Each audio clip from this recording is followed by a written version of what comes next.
When the lights come on, she's ready to rise. Donnelly steps up with faith in her eyes.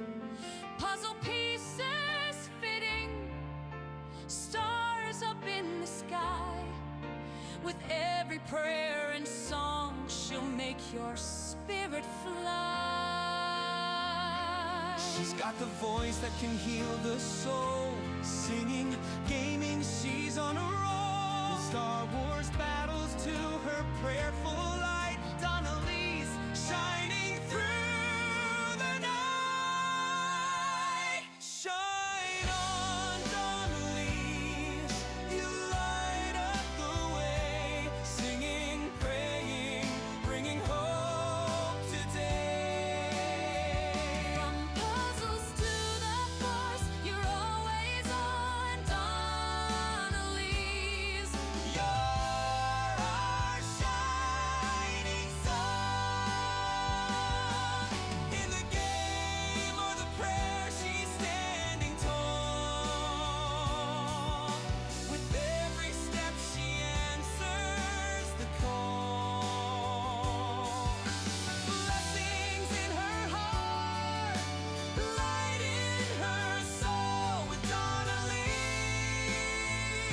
we're ready to roll. raise your hands, feel the groove. With her faith and her love, you can't lose. From the galaxy far to the prayers so deep, Donnelly's is the joy we keep. Shine on, Donnelly's, you're the light we need. With every song and every prayer you lead. From puzzles to the force, you're always on. Donnelly's, you're our shining song. Shine on, Donnelly's.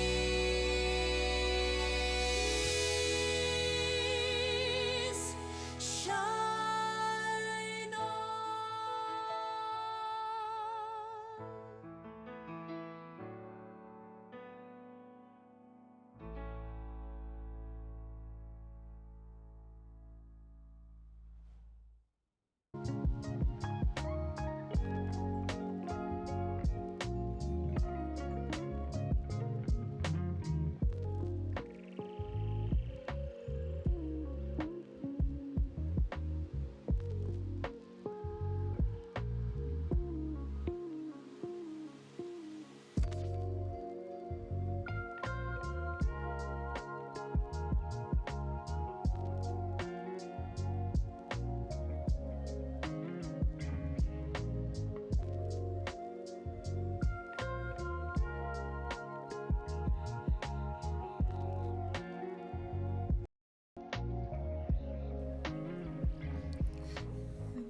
It's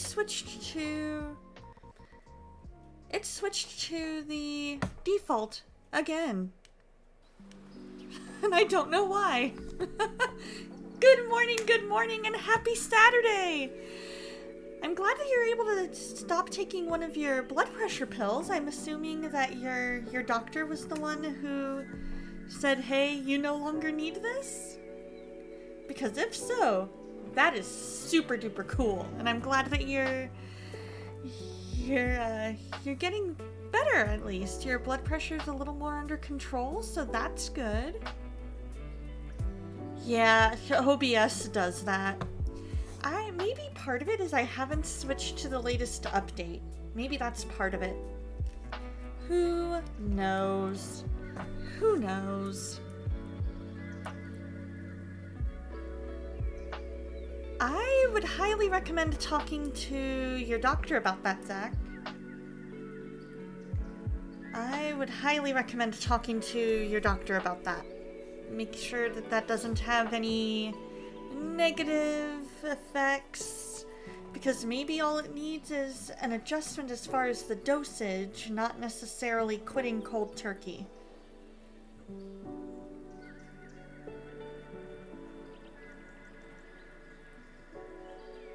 Okay. Okay. You go to her on Monday, or you talk to her this past Monday? Aw, Soul is my little god kitty taking over. Good morning, sweet Evie. Are you being Evie today, or are you being Evangeline? Because if you're being Evangeline, young lady, you and I are having words. This coming Monday. Gotcha. Okay. But yeah, I would definitely let her know, hey, I was trying to, I was starting to feel these symptoms, and maybe we can adjust the dosage. Because that'll be much better than quitting cold turkey. Because sometimes medications in general can have some very, very negative effects if you quit cold turkey. My god, Kitty woke you up in time for stream, and good. She's being Evie, mostly. Good job, Evie. Good girl. So I just realized I am going to miss one stream the first week of June. So this is giving you guys over 2 weeks heads up. June 5th, there will not be a stream. And it is possible no stream June 6th. Because I'm hopeful that I will be at an event out of town. Here's hoping. Because there are people at this event that I really, really, really want to see. And Soul, I'm going to message you what that event is. That way, because I'm sure you'll know what it is when I message it to you.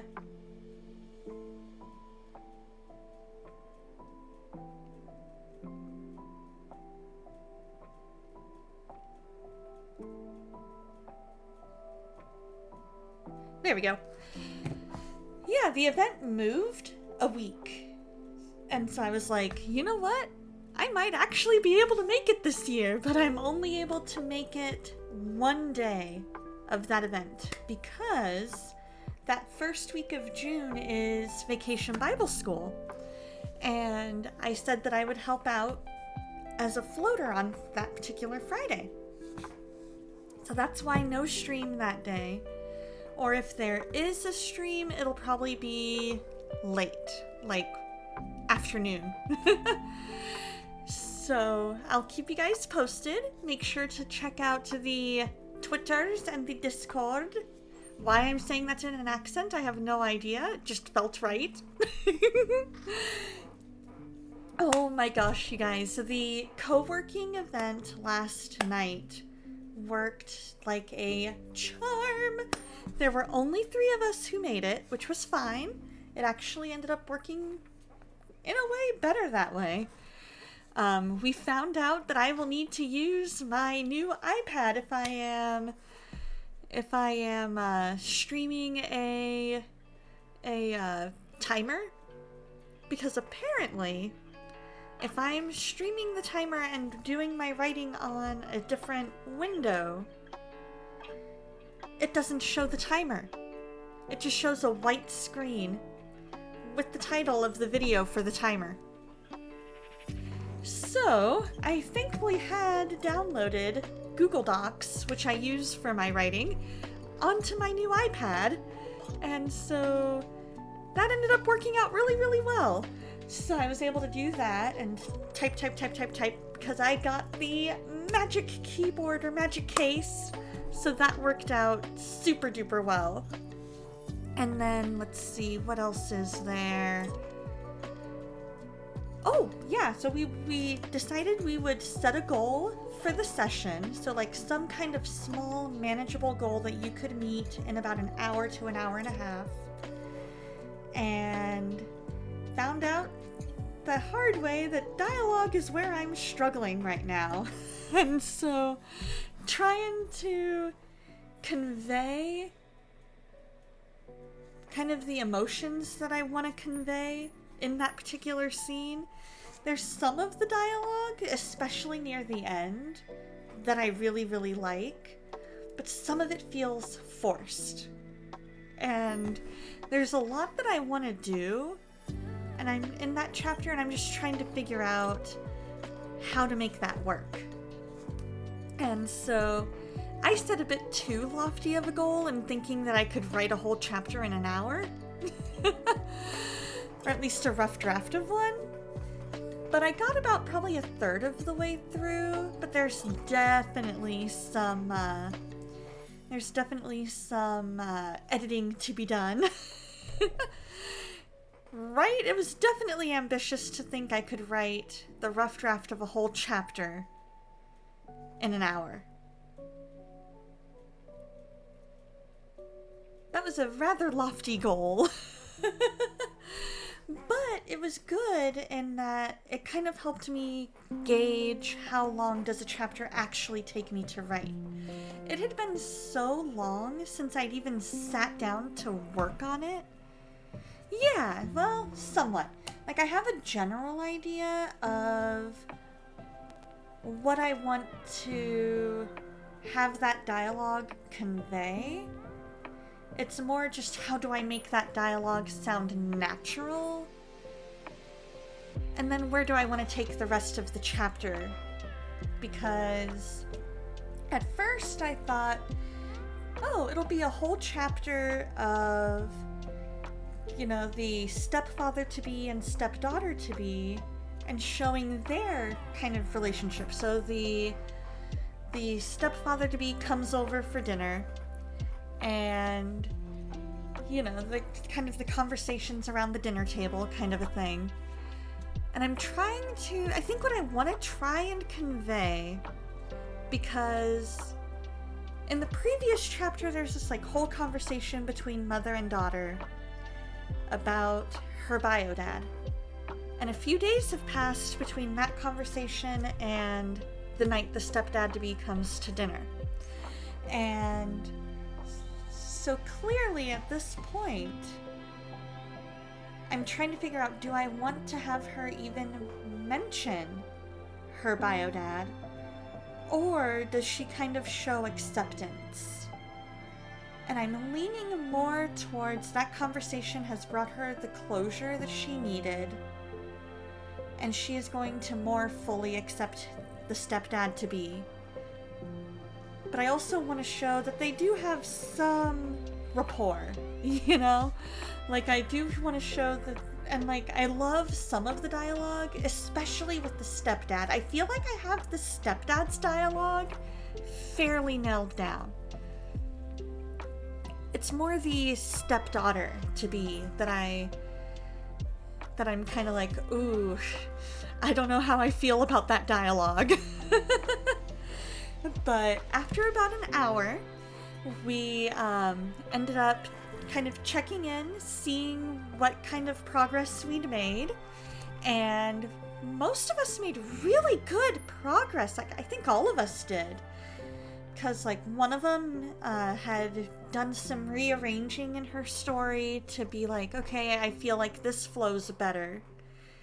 And then the other one had actually managed to get more work done in the prologue of her story. And we were able to determine who wants to be workshopped in Group A versus Group B.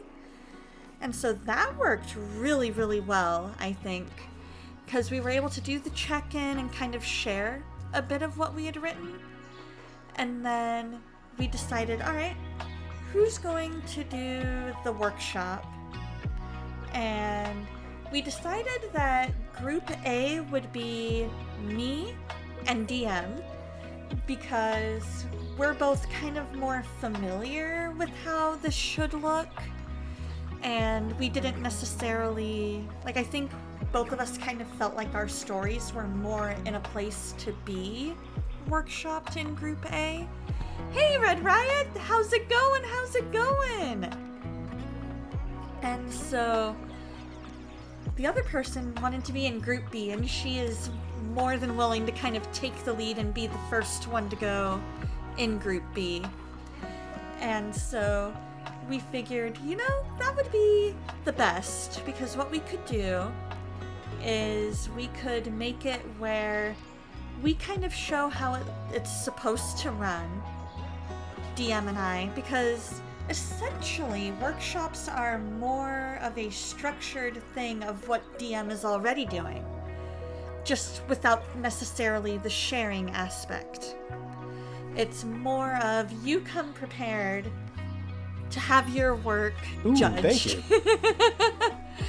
But in a compliment sandwich format. John Deeds, thank you so much, my friend. Hope you're having a wonderful Saturday. And so we're both really, really excited for that. Amen. Keeping it Christian. Always, always, always.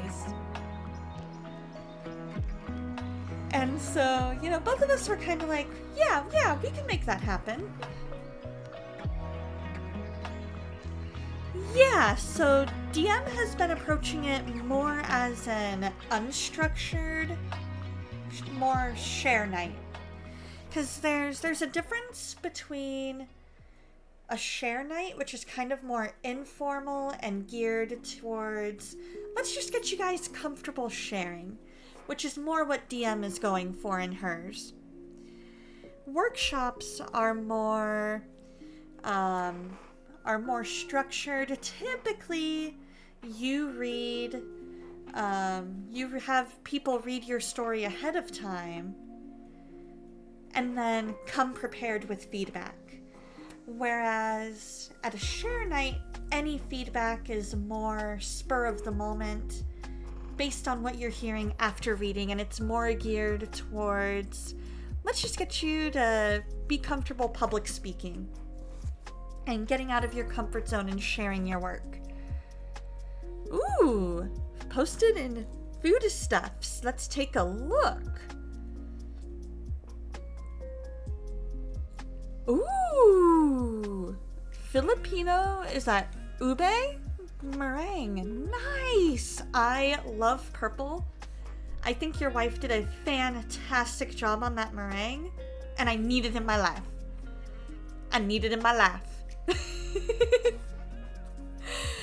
That is fantastic. And usually in a workshop, you know ahead of time who's going to be having their work presented. Whereas at a share night, it's more, all right, who wants to go next? It just feels a little less structured in a share night, which is fine. Like there's a time and a place for both. And I love the idea behind both. Because the idea for a share night is just a bunch of writers getting together, having a good time, sharing. So I've only been to one. There was DM, her hubby, Vocal Duck, his girlfriend, I think her sister? Some kind of relative to her, I'm pretty sure. Me. I would say the time I went, there was about 7 or 8, maybe 10 max. And I'm going to go tonight as well, so it'll be really good. I'm going to share, at minimum, the prologue of my story and see how they like it. Because I feel like the prologue is definitely more ready, but I also really think that if there's time, I would like to share chapter 1. Because both of those I feel like are ready to be workshopped and have feedback given. Because what's also the difference between a share night and a workshop is that usually with a share night, if you want feedback, you'll say, hey, give me feedback on XYZ. Otherwise, it's either no feedback or positive only. And it's more about building your confidence. Whereas with the workshop, it's more about let's get to the nitty-gritty about what works in your story and what doesn't. We're gonna not necessarily fully tear it apart, but it's definitely more of the more structured feedback. They're made with ube extract and egg whites and then dried at low temp in the oven. Ooh, that sounds absolutely amazing. I love that. I love that a lot. Because I love meringue as is, because when we go to France, we always have to get a meringue, and they taste absolutely amazing. I remember at one point we went to this little shop kind of near the Champs-Élysées, and we fell in love with how, like, melt in your mouth this stuff was. And it was like, oh, so many different flavors. And yeah, 7 to 10 is a really good number. And I feel like maybe, I think if I were to do one thing maybe a little bit different, like, I, again, love the idea and I love how DM runs it. I think if there was a desire for more structure, maybe like a sign-up sheet as we go in. So that way there's not that awkward silence of, all right, who wants to go next? But there is kind of there is that value in the let's just go with the flow and whoever wants to go next goes next. But if we wanted the structure, that would be a good approach. But overall, very well run for a share night. Very well run.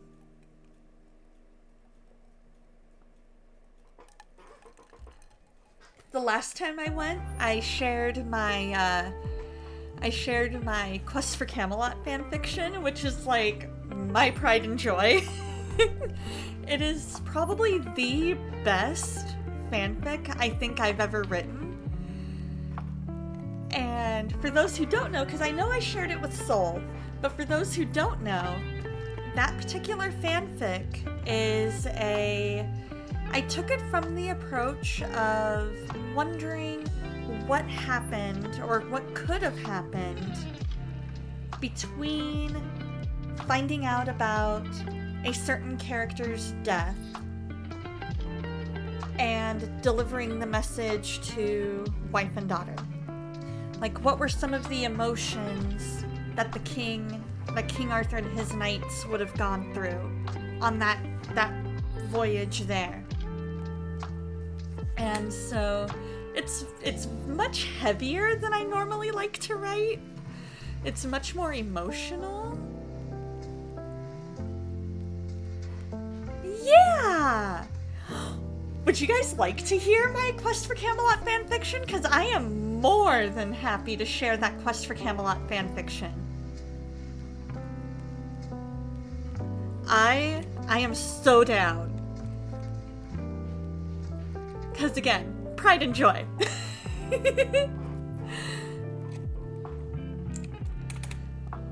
Ooh, maybe we could make a little poll for a few minutes.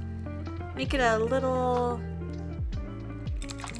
Which would you like to hear?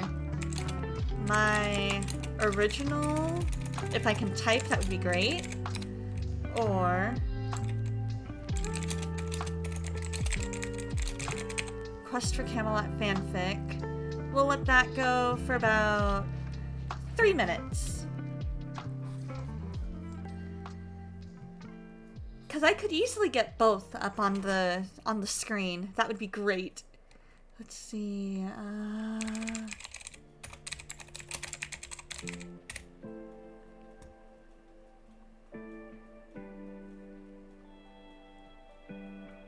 Did I put...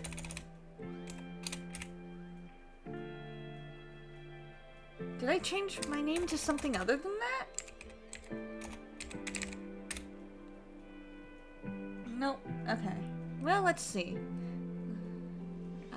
Writer.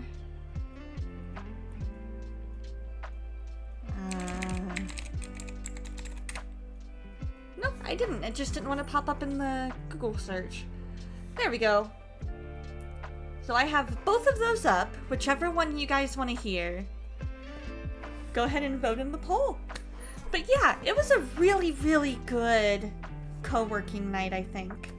And DM and I had some really, really good conversation after, because the other person who was there, she's on Eastern time and was like, I am exhausted, and I totally understand.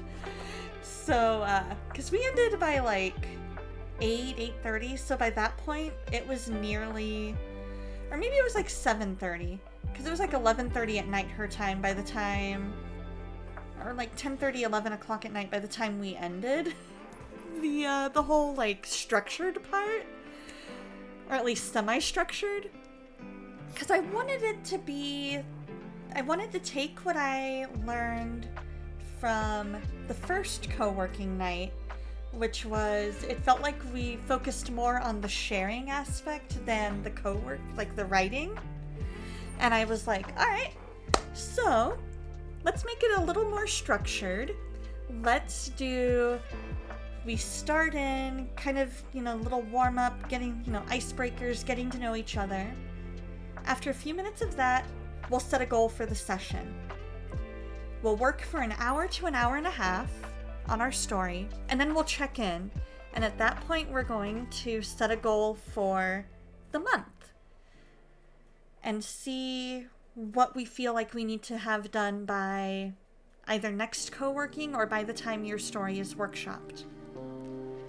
So for me, what I would like to see is in the next week, by the time my story is workshopped, it would be good to have a rough draft of my story done. Or not the whole thing, of chapter 2, I should say. Chapter 2.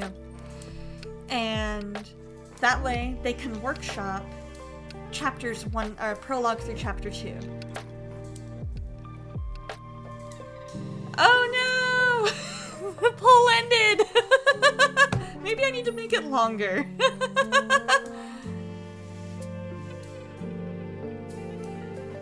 Streamer's choice, okay.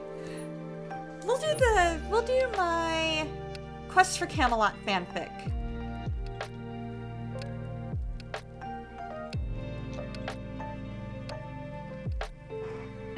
Alright, here we go.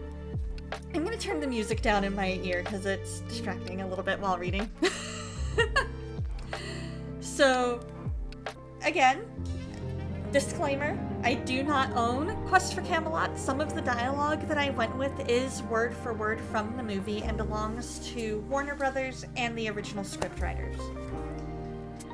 King Arthur led the way as he and his knights left Camelot, an ox pulling a cart behind them. His heart and mind were heavy with the duty he now had to perform, one he hadn't ever thought he would have to do. How do I tell her and that wonderfully spunky little girl this, he thought, the snow falling upon his head and face. It had all happened so fast. They had just walked into the castle and sat down at the round table when that wicked Ruber had lunged at him. His knights had immediately sprung into action, ready and willing to protect their king. Swords clanged against both metal and shield as the fight ensued.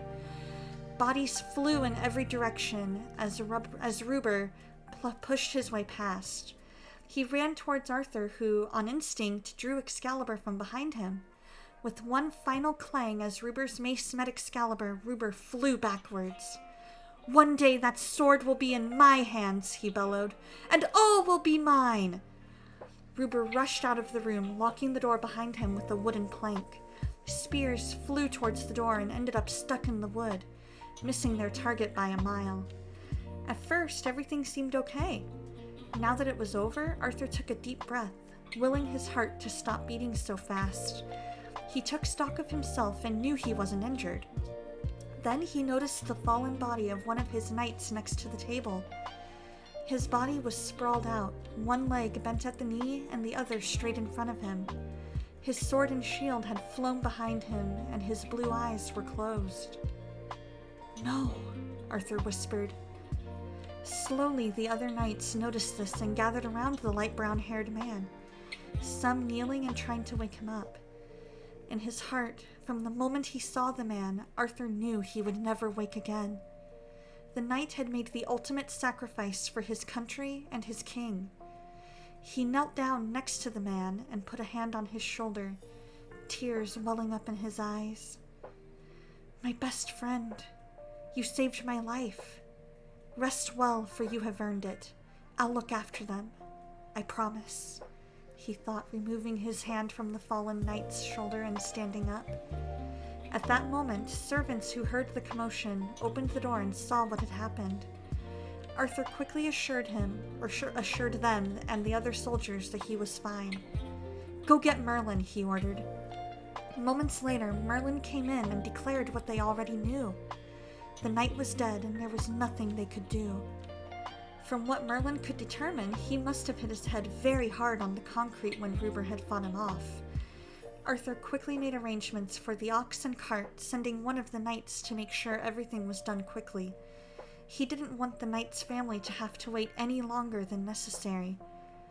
Within minutes, they had the ox cart ready outside.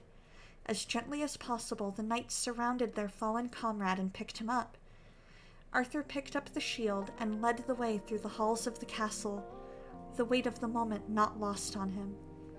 He moved like a man who had aged 10 or even 20 years in an instant. Worry for the knight's family filled his head and his heart. How would they get along without their husband and father? How would he get along without his trusted friend and confidant? When they got to the doors, he lowered his head and moved to the side as the knight was carried outdoors and placed on the cart.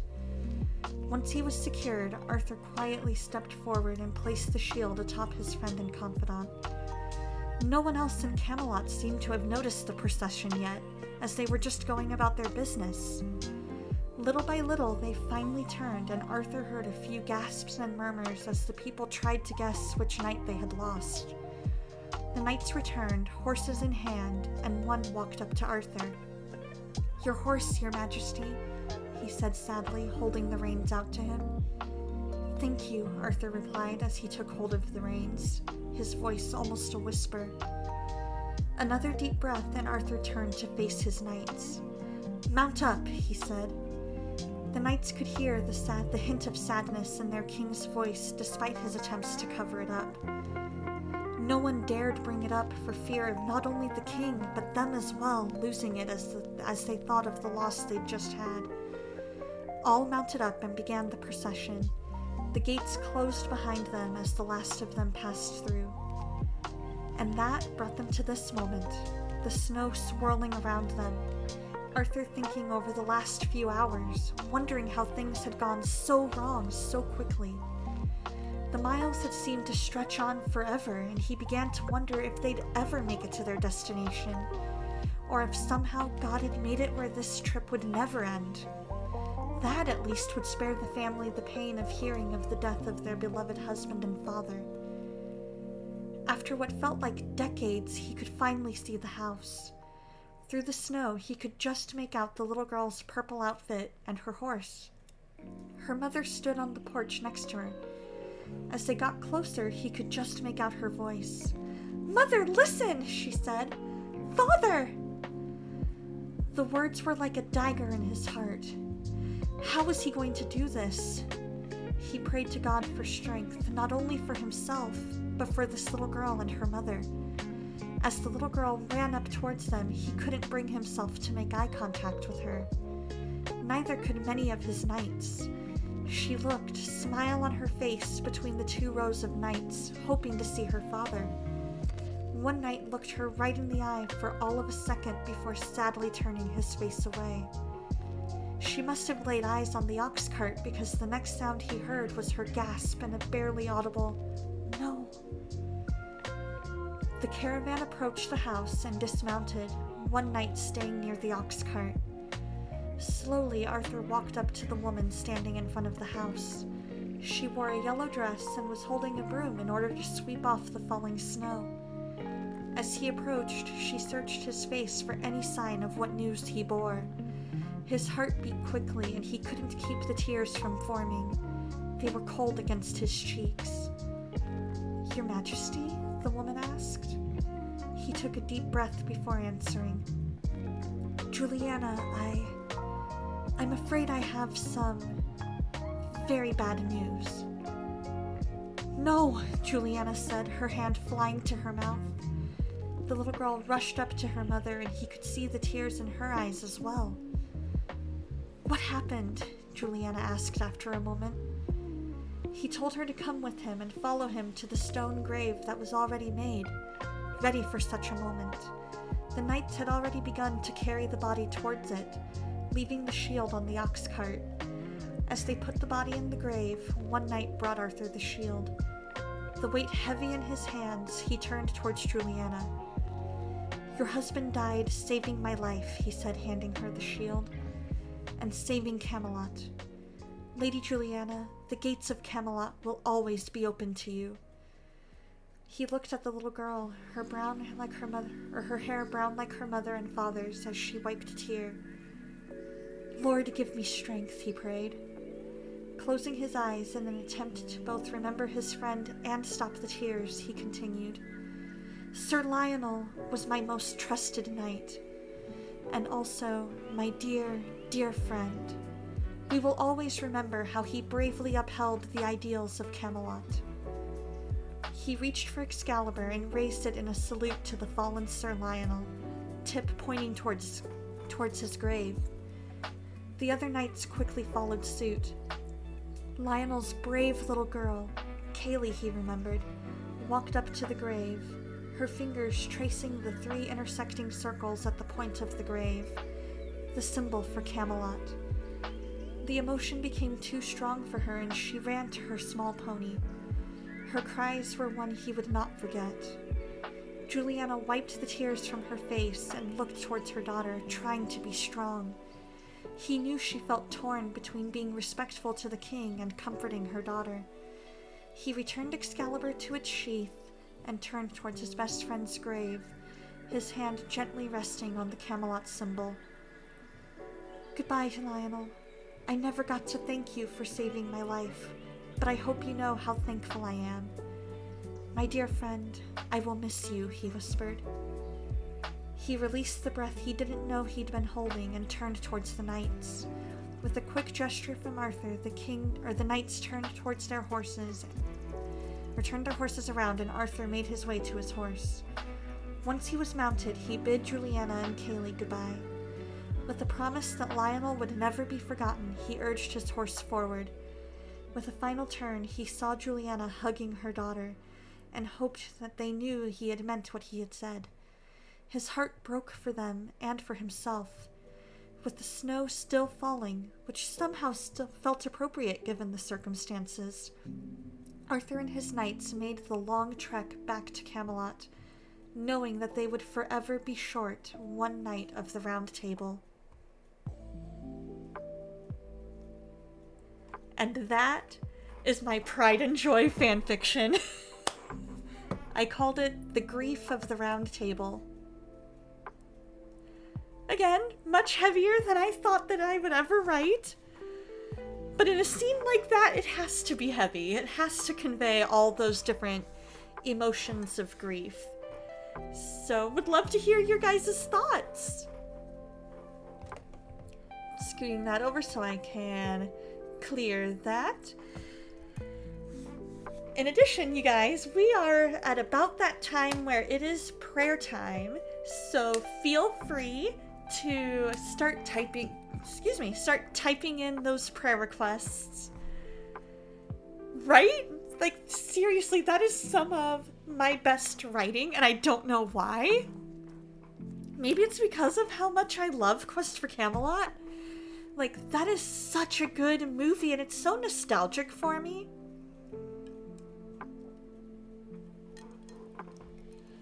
And maybe it's because that was like the most in tune I'd ever gotten with those emotions. And maybe that's what I need for my story, is to get a little more in touch with those emotions, and I might be more in tune with the king/stepfather-to-be than I am with a bunch of other characters. I need to kind of get into their heads a little more and experience those emotions.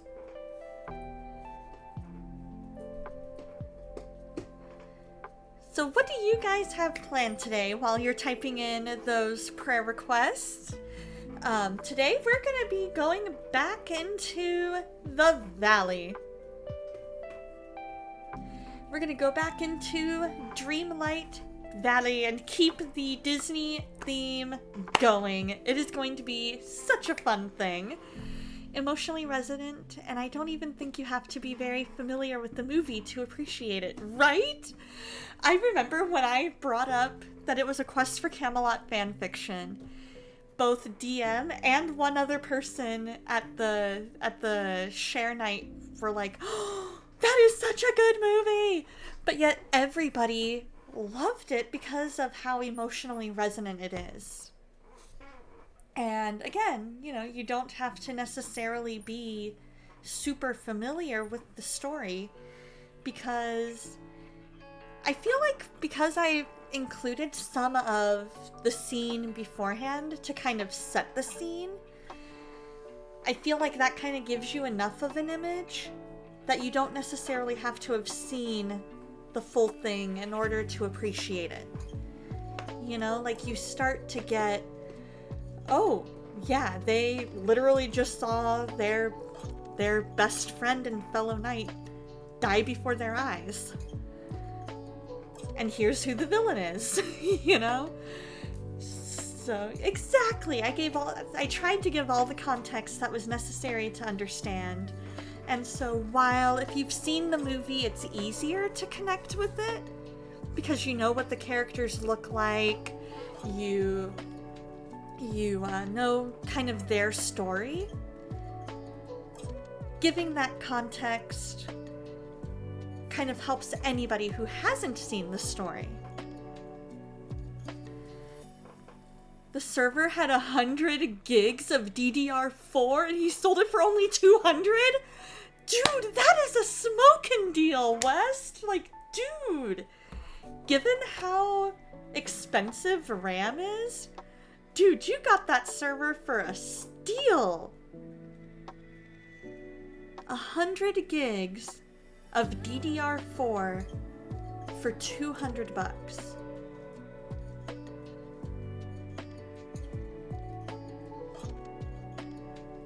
That is crazy.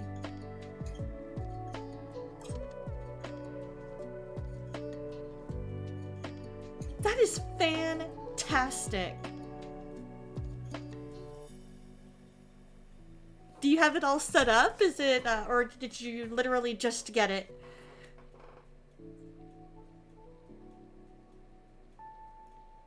So today we're going to dive in to Dreamlight Valley, see what we can do with our next sets of quests, and maybe do some grinding as far as Dreamlight, so that we can open up one of the areas that we need. Proxmox is installed and the ZFS arrays are set up. You're still working on transferring all your virtual machines to it though. Gotcha! That's fair. That's fair. It probably takes a while to set up a server, right? Because there's a lot to set up, you know? Because you've got to set up, like you were saying, there's a lot to transfer over to it. There's different programs to make it do what you want it to do. That kind of thing. So yeah, that is awesome. That is awesome. So let's go ahead and transition into a time of prayer, and then we will dive into the game. Feel free to put in any prayer requests. I will look up partway through to make sure that I have not missed any, and then we'll go from there. Please use !pray, and that will put it up on the screen, but it'll also put it in my Discord so that we can all be praying throughout the week. Dear Lord, thank you so much for today and for who you are and how much you love us. Thank you for creativity and the brains for the different styles of creativity that you've given us, Lord. I ask that you be with each and every one of us and make yourself more and more real to us as we go throughout our day. I pray for Soul Thank you that she was able to get her assignments done and finish that class strong. Help her to have done well on her finals and to be able to pass the class, Lord. Help me as I finish up that last assignment that I need to get done. I was able to get one done yesterday, but I still have that discussion to do, so help me as I get that all set and ready to go. I ask that you help me to finish strong, Lord, in that. I pray that you be with Soul's dad and just help him as he is battling cancer. Help him be able to get his white cell count up. Help all the different holistic approaches that they're doing outside of medications to get his white cell count up. Let those be effective, Lord. I ask that you be with Lotu and her family and give them a miracle. Be with Save the Lost and his headaches, and just help him to not have those anymore, Lord. I pray that you be with all the pastors that are finishing up their sermons, Lord. Give them the words to say. Help them be able to step aside and let you speak through them, Lord. And let that message ring loud and clear. I pray that you be with Charles as he's battling sinus issues. I ask that you be with Hunman's, I'm assuming, son Enoch as he battles ear infections. I ask that you be with each of the amazing Christian streamers here on Twitch.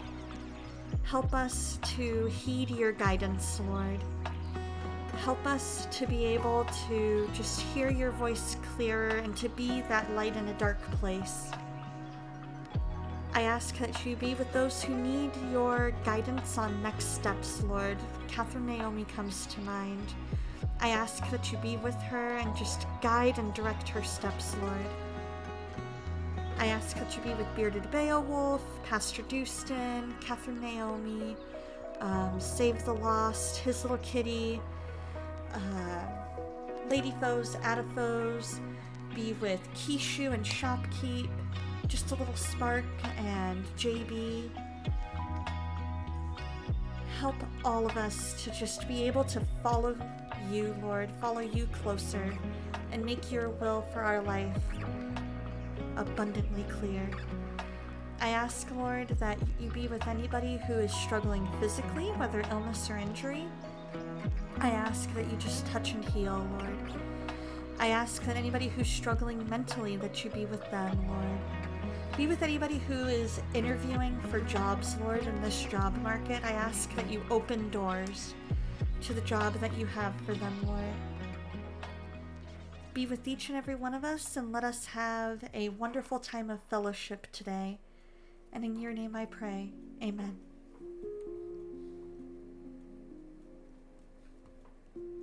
Alrighty, I'm gonna pause the music. I'm gonna launch the Disney Dreamlight Valley. I'm gonna change the category. Perfect. Making sure that stayed up on your guys' end. It looks like it should have. And then game capture. We're gonna go with Dreamlight Valley. Turn off studio mode. Transition over. It's Pocahontas!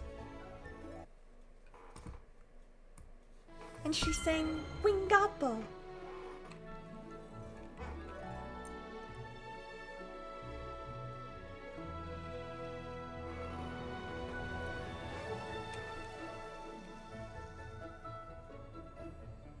So what do you guys have planned for today? As far as I know, I should have D&D today.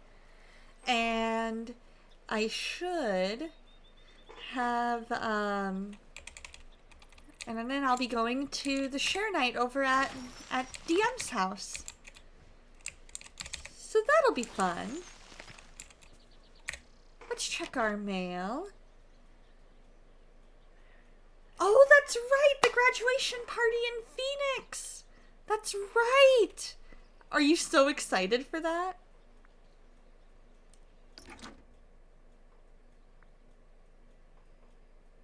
Oh, wow, I've got tons of stuff. I can get the London Clock Tower.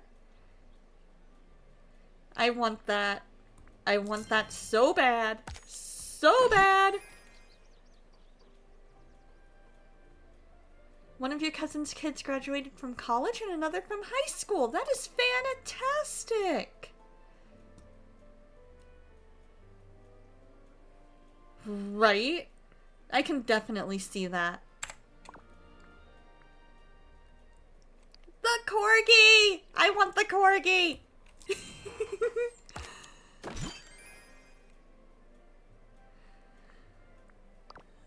Like, I can understand it, but at the same time, I'm like, oh man.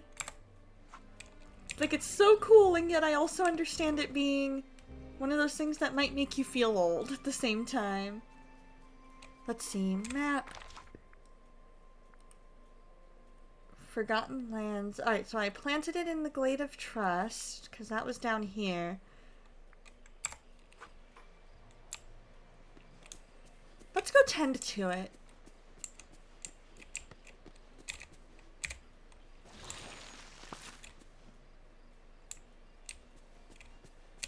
Let's go make sure it doesn't need any watering.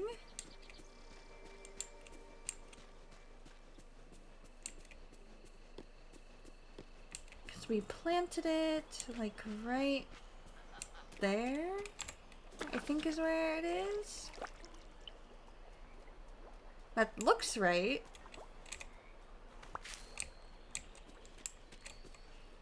So we just need to tend to it until we are done.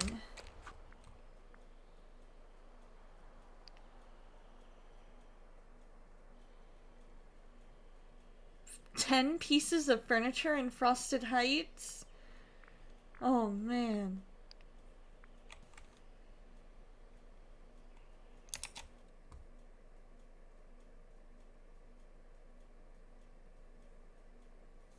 You're not as close with your relatives on your dad's side? That's fair. That's fair. Yeah, I can definitely understand that. Let's track this quest while we're waiting for that. We'll listen in on their little conversation. It worked like a dream. I'm quite grateful. Glad to hear it. Now, if only there was a way to get rid of the biggest pest of all around here. No. That pompous, blustering windbag. You must be referring to that insufferable know-it-all. You guessed it! Merlin! Oh, they want to get rid of Merlin! Yeah, I can definitely understand that, Soul. Don't forget, dear. I can understand that, because you're like... Because it's one of those things where you're like... Especially given how he's reacted when you've talked about his health in the past, I can definitely see why. And knowing what we know of that side of the family, yeah, I can definitely understand.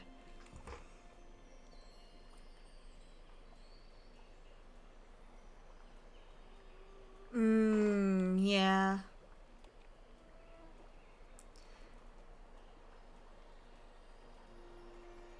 Yeah, that's probably one of the hardest parts of being single, is seeing everybody else getting married. And kind of that wondering of, when is it going to be my turn, if at all? You know? Ursula, I saw you speaking to Mother Gothel. Oh, you've been spying on me, have you? Oh. I wouldn't have dreamed you'd stoop as low as that windbag wizard. I'll bet he put you up to this, didn't he? Merlin asked me to see what you and Mother Gothel are scheming about. I'm just trying to prove him wrong. It's hopeless, Angelfish. The blithering fool's made up his mind. All I was doing was lending a bit of help to a neighbor. Mother Gothel needed something to keep her house free of pests, so I offered her a little tincture to take care of the problem. No! But I'm afraid it's impossible to get rid of the real pests around here, like that bombastic goody two-shoes Merlin.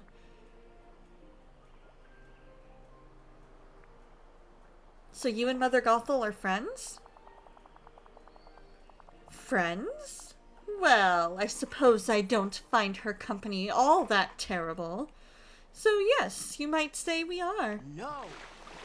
Oh, it's getting so someone can't even socialize around here without being accused of nefarious schemes. Can you imagine? Be a dear, Donna. Tell that pompous wizard to leave us be, would you? Oh. Well, it is for his own good, Angelfish. No! If Merlin keeps bothering me, someone might slip something into his tea that turns him into a toadstool. Entirely by accident, of course. Why are you still here? Shoo! Gee, tell me how you really feel. Yeah, that's fair. That's fair.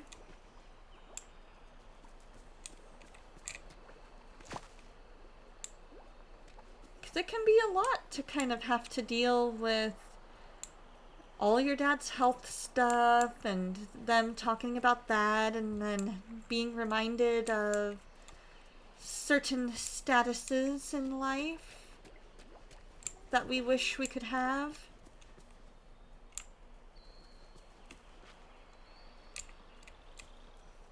Oh, did I? Wait a minute. Oh, he needs the empty vial. That's right. We were doing that one. And then we need to return to Stitch. We harvested our coffee plant and I didn't even realize it.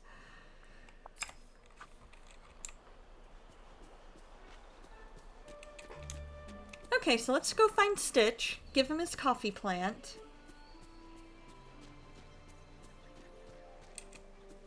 Hey, Olaf! Something together? Where is Stitch anyway? Okay, good. I'm heading the right way. Hey, Moana!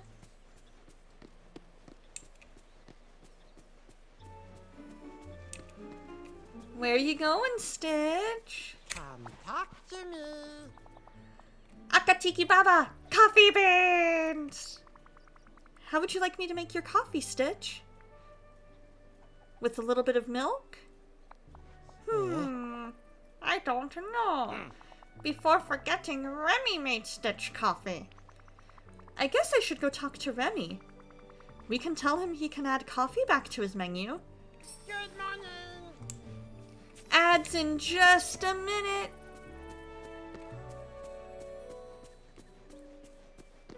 I promise you will not miss a thing.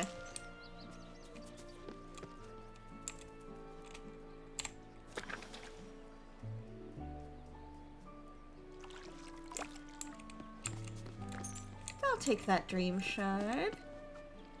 Alright, let's go inside Chez Remy because that is possibly where he's going to be. Stitch, how did you get all the way from... Oh, hello. from over by my house over to here that quickly? Then again, so did I.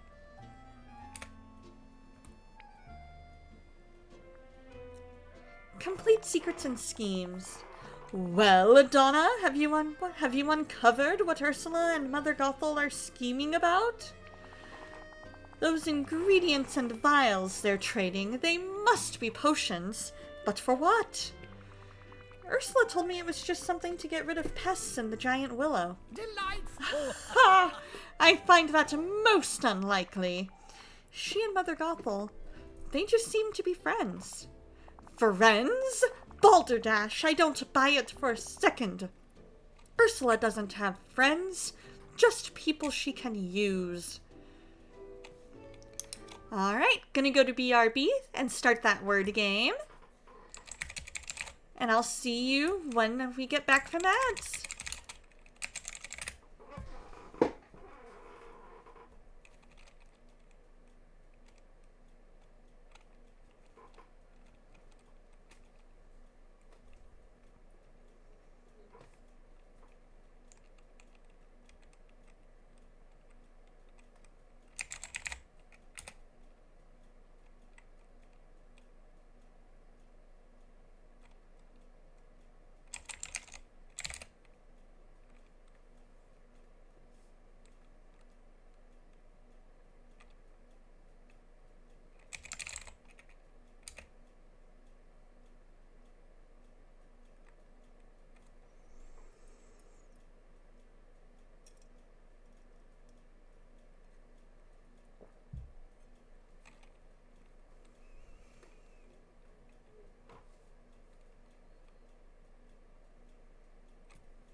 All right, we are back. Let's leave them alone for now, I think. That might be the best idea. Oh, come now. We can hardly trust Ursula's word.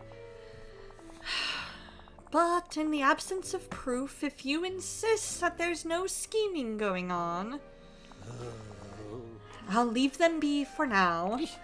I only hope we don't regret this. Now then, I've concocted a little something to thank you for your help. Here, a bit of dreamlight ought to compensate you for your trouble. Yay! Ha! Splendid! Alright, let's go find Remy. Take a look at our map. Where are you, buddy? You're down by the little corner.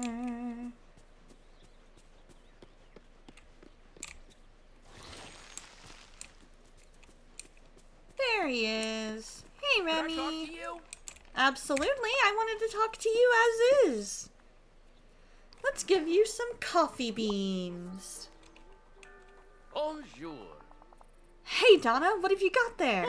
Wait, are those coffee beans? Stitch and Wally helped me grow a new tree full of them. They'll be growing all over the village soon. That is amazing! I can add so much to my menu. I'm wondering what I should make first. Maybe something nice and frothy that you can have with cake? I've got just the thing. Throw a dash of milk in with the beans, froth to perfection, and my friend, you will have a latte in no time. That's a good idea, but I'm not sure it's quite right. Well, simple is the way to go with high-quality beans like this. You can prepare them like you would any other meal, but make sure not to give it to Stitch before bedtime. And 1 cup a day is probably enough. With Stitch, there's such a thing as too much energy. Humans are amazing. They discover, they create. I mean, just look at this place. This is true. Let's go back to my house for a cooking station.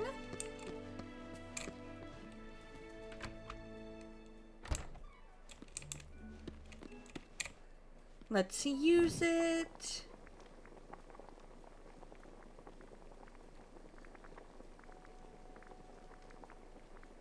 See if we can make some coffee. Right? Envisioning an energized Stitch at bedtime. Yeah, that would be a handful. Exactly.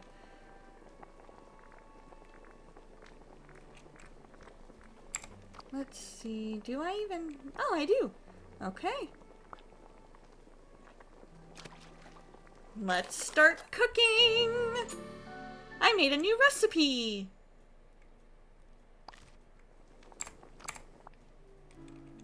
Now, let's go give Stitch his coffee! If you give a Stitch a coffee, he'll probably want some coconut cake to go with it. This place is no Paris, but I can work with it. Right? I would totally need that energy boost.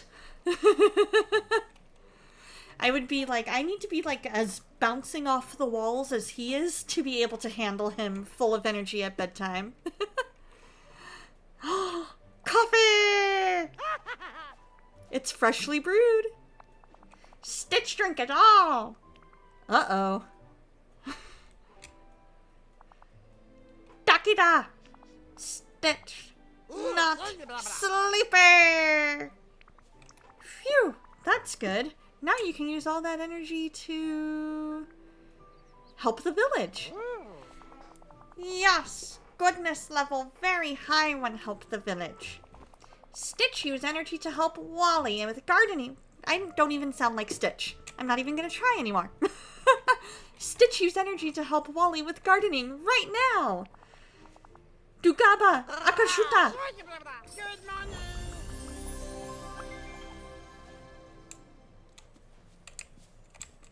Alright, let's see here. I think it's number 3 that's my shovel. There we go.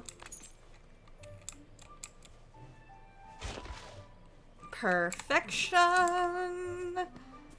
Alright, now let's take a look. What do I need? What do I need to make a... Here we go, maybe crafting? Empty vial? Do I have what I need? 3 glass?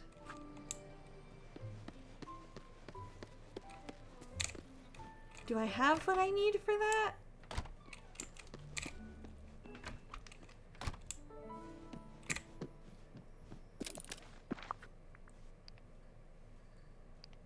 I have 0 of 3 glass. Let's see if I have anything to make glass then. Because I forget what I need to make it. Let's see. Not there.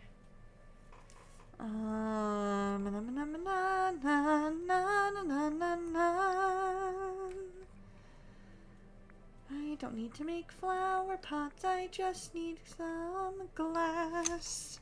I need to go collect sand now, so that I can make glass. I just need enough to make 3, so I need 15 things of sand.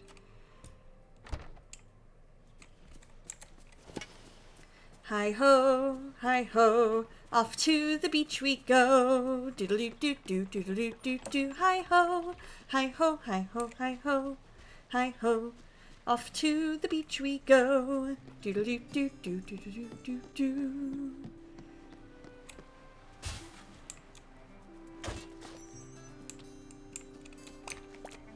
That's probably more stone. You needed to pause to confirm whether or not sing mode had been redeemed. Nope, that was just full-on jukebox brain. Well, maybe not even necessarily jukebox brain, just... yeah, free sing mode.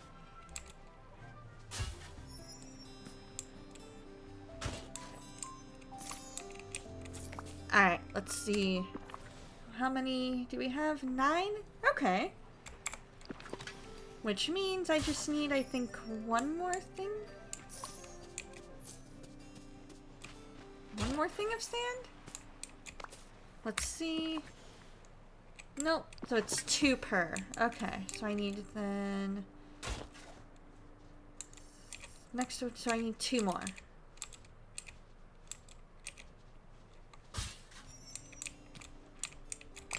We got pebbles. We're getting a lot of pebbles. 1 more. 1 more. There it is. All right, to the crafting station.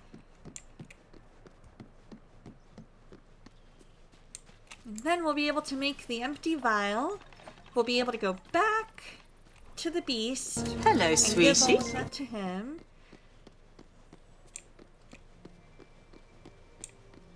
Hello there, CFen8901. Hope you're doing well. Thank you for the follow. How are you this fine Saturday morning? Dude, that reminds me, saying Saturday morning made me think of the way that, when I was a kid, there was Disney's One Saturday Morning. Does anyone remember that? Does anyone remember One Saturday Morning? Or at least I'm pretty sure it was Disney.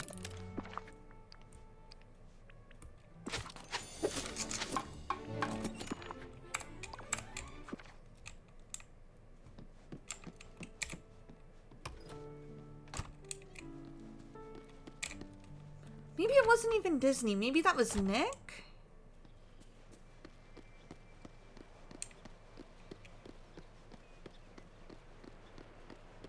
I just remember there was some show called One Saturday Morning, like a group of shows, and they had this like theme song. That's fair. That's fair.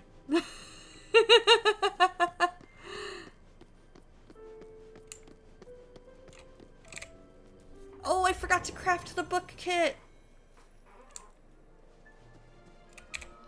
Oh, it was Disney. Good, I'm not going crazy. Alright, so what do I need for the book kit? Alright, let's see. I can open this. See what's there. Ooh, a golden book stand. That's kind of cool. So I guess I should go back to the crafting station at my house. One Saturday morning. Had to get that out of my head.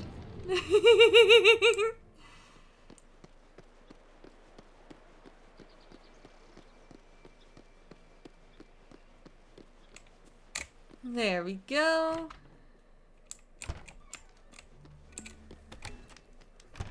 Well, in the other, my comeback to oh, you were more a Jetix kid. That's fair.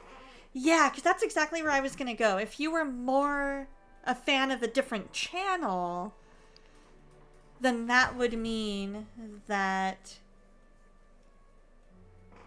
then that you wouldn't have necessarily remembered One Saturday Morning unless you were watching Disney at that time. So we need more seaweed. We need to make 20 fiber, and it's 1 seaweed for 5.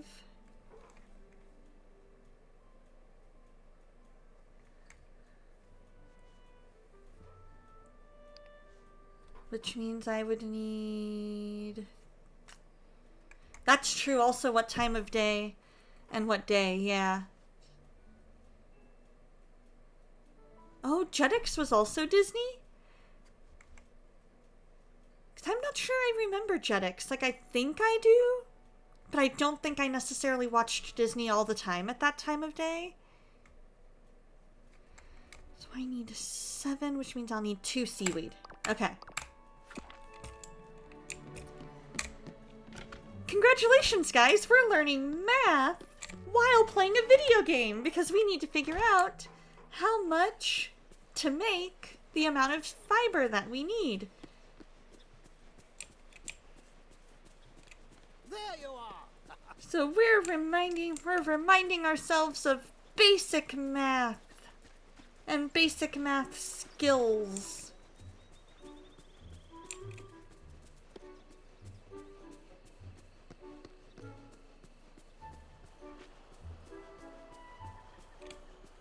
So, I'ma leave you be. Although I am probably gonna go for that, that blue. There we go, 1 seaweed! Mother Gothel, will you leave me alone, please? At least you're not yelling at me, so that's good.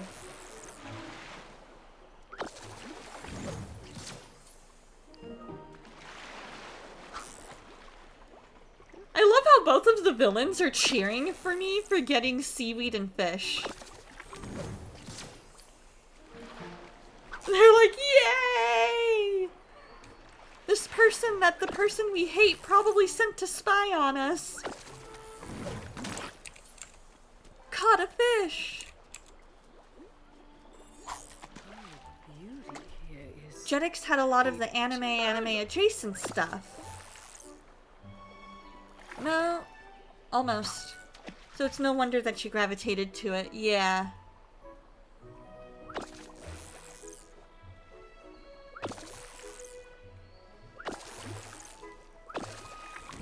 Ooh, we caught a squid!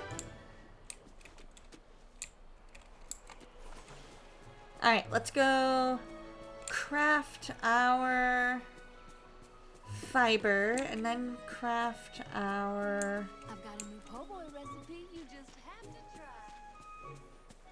try. Craft our whatchamacallit. You know what? I do kind of remember Jetix. Maybe that's why, because I loved Kim Possible.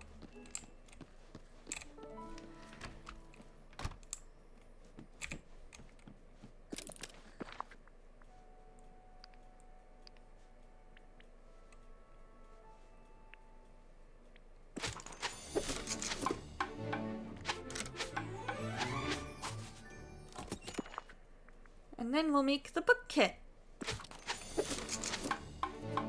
Oh, and I loved Totally Spies! It wasn't necessarily my like, favorite, but it was one that I would watch a lot. Oh, and Jetix became Disney XD! You know, I do kind of, now that you mention it, I think I just didn't recognize the name, but I do remember commercials for Jetix now that I've seen the name and you've mentioned what shows were with it. I do kind of remember that now.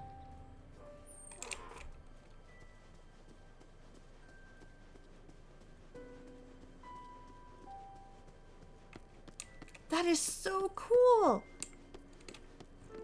Because I do remember Disney XD becoming a thing and being kind of like, but why? But for why?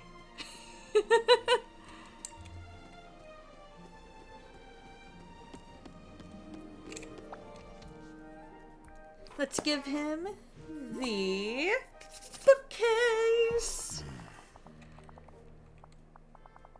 I'm sure Belle will like this, Donna. Thank you, but I've been thinking a gift isn't an apology. During our disagreement, I yelled and broke things. How could she ever forgive such a monster? Let's show her your best side. How? Let's get you cleaned up for your apology. It'll help. Where's your grooming stuff? I don't know. I haven't cared about that in so long. Don't worry, I'll look around and find your grooming items in no time. I just need to find Princely shampoo, Princely cologne, and a brush. Goodbye. Twiddles thumbs. Ah, is it taking a bit to install all the stuff that you need?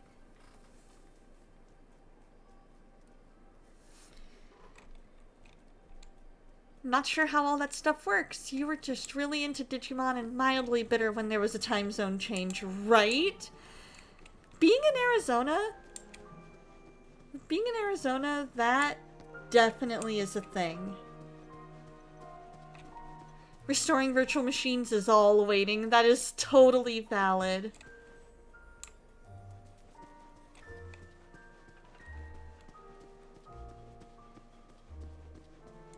How many virtual machines do you have? Just you and your postmodern jukebox right now. Love it.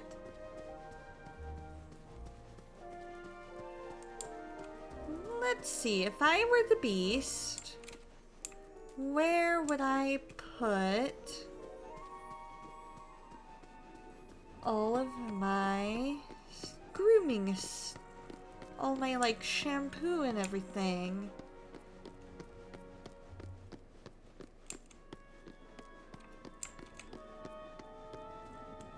Just north of 20? Oh my goodness.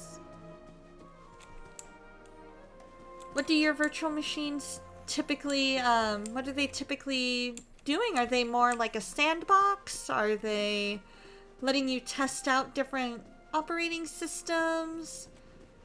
What do you like to do with your virtual machines?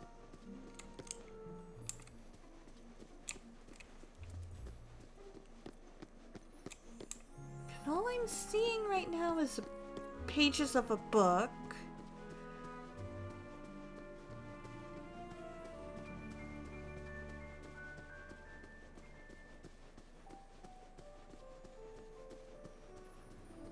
Goes looking for spreadsheet. I love it. Not able to get in there. Aw, Belle's out here. Taking care of stuff in the garden.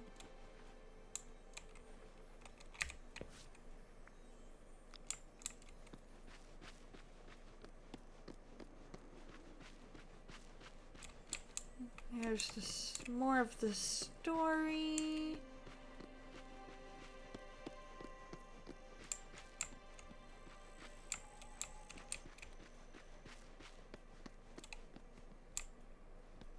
Alright. More of the story.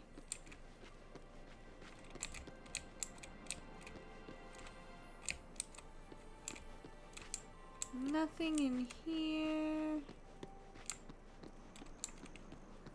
We're not gonna spoil the surprise for Belle.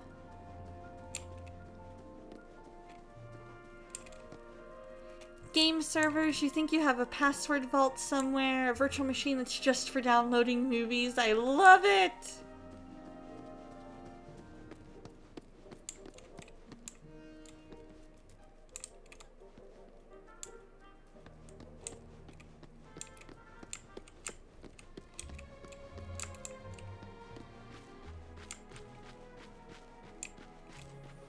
More story. No sign of anything as far as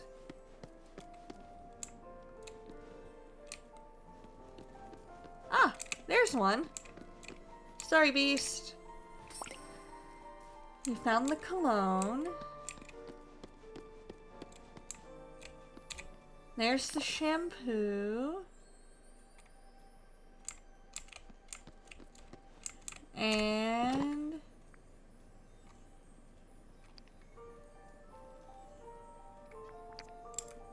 there's the brush.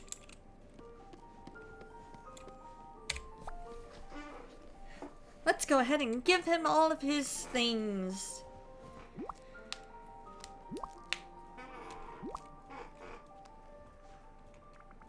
Here you go. One polished and perfumed prince coming right up. You look great, Beast. How do you feel? Better. But what if I say the wrong thing to her? Then all this is for nothing. You won't, because we're going to rehearse your apology. Oh. How? Like this. I'll be Belle, and you be you.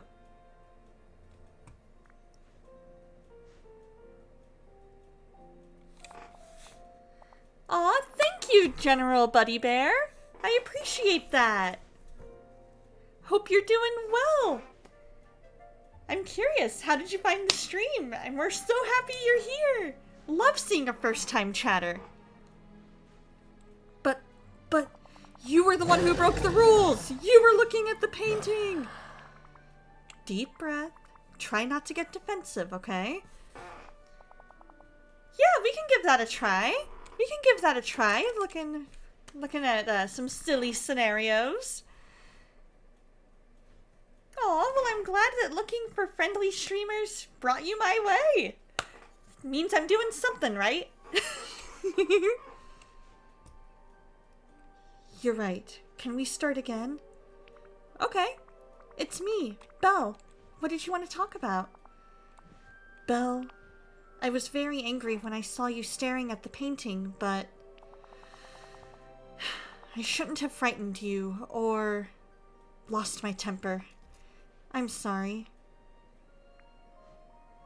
That was great! Really? You think she will accept my apology? You're ready. Let's go find Belle. Farewell.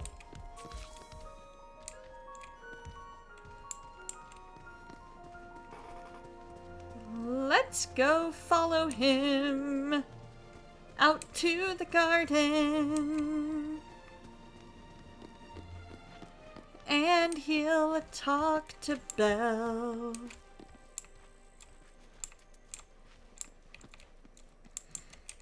Belle, I'm sorry for losing my temper. I should have asked why you were there so we could talk about it. Thank you for saying that. I didn't mean to upset you. I was just trying to understand more about you. You can ask me anything, but first, this is for you, for your writings. And he gives her the book kit. A journal? Oh, it's wonderful! Thank you. I'll use it to write about all of our adventures. In fact, do you think it might be time to have our next adventure? I would like that.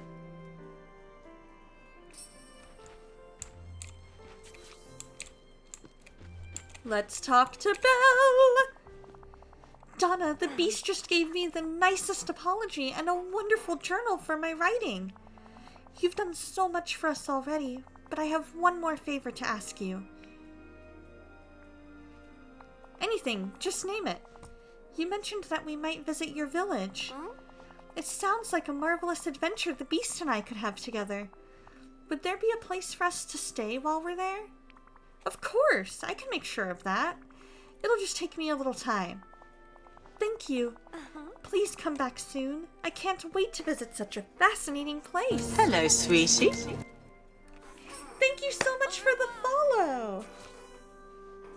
If I wanted to pretend like I was about to eat a person who had been shrunken to a very tiny small size, and they had been very mean to me and my friends, would I put them on a spoon, just use my fingers, or have them in my favorite food?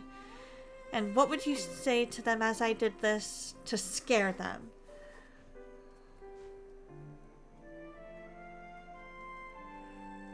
Honestly, I have no idea. I honestly have no idea what I would say, because that's not necessarily the type of person I am, and I'm not 100% like I would have to be like very not me to do that. Like, I'm not the kind to scare people. I mean, I guess maybe if I were to do anything, I'm not sure. I would probably just like keep them small for a while until they show that they've changed. In that particular case.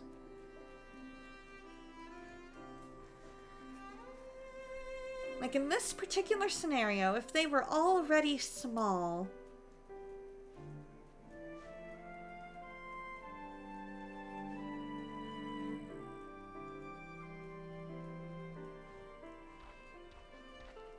I don't know. I think that would probably be what I would do, is the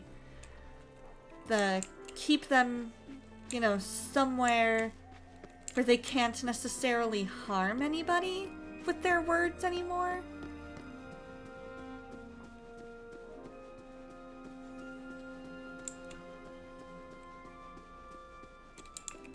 I went the wrong direction.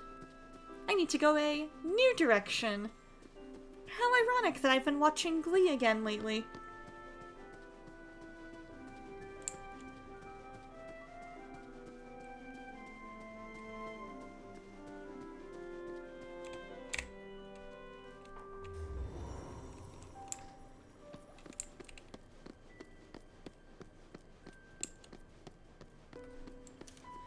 Let's see, where should we put his castle?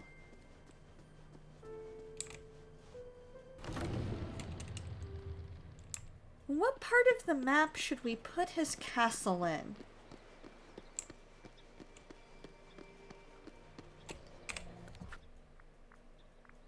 I know we have some homes in... Hello, sweetie. Puppy LO7, thank you for the follow! How are you today? Welcome, welcome! So glad you're here. I think we have room down on the beach. Maybe? Maybe that might work? I know we don't necessarily have anything up in Frosted Heights, so that could work too. Just got back from a church thing? Nice! Tell me all about that church event. Hey, Paul, how's it going? I'm doing well. We are trying to decide where we want to put the Beast Castle. If we had it up in Frosted Heights, or we move Kristoff's place up there.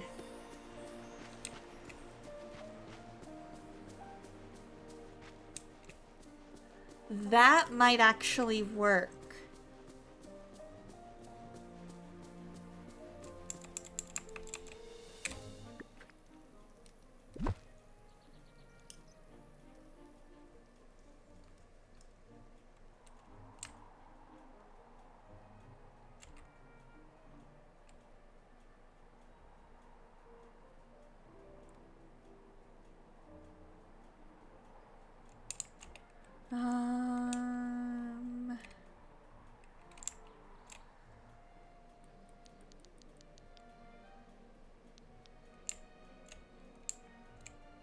We need to find somewhere that's not necessarily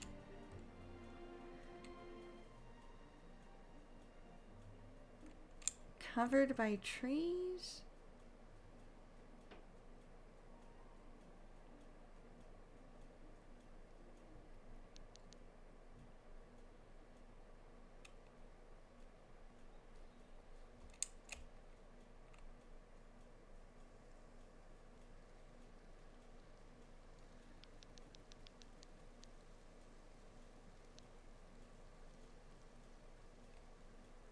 But I don't want to block the...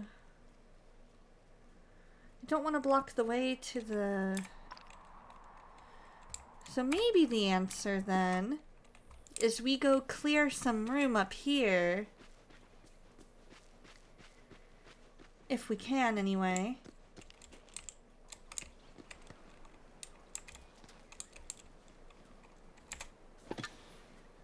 Is it 5? Can't do that.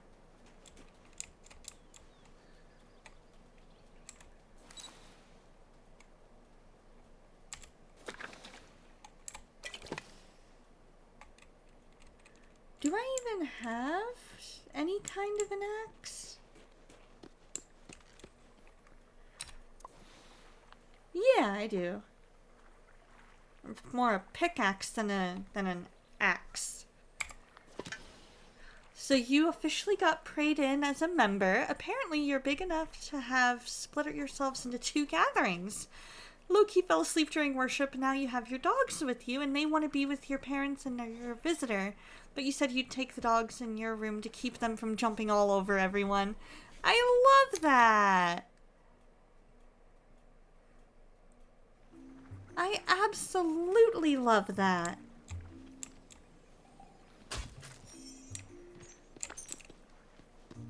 Is it okay if I ask what denomination of church you attend? Would love to know.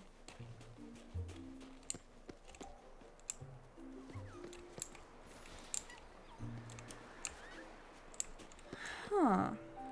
So there's, like, I would love to put this here, but can I maybe move his stand somewhere else? I can! Ooh, in the evangelical. Nice! Very cool.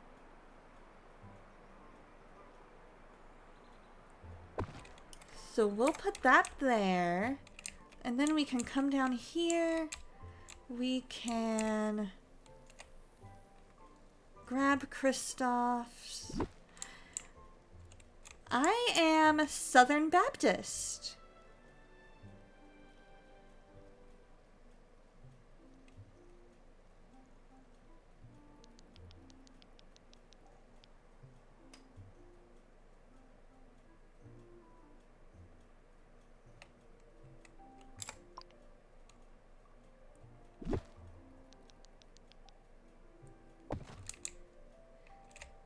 Or at least that's how I was raised, and I currently attend a Southern Baptist church.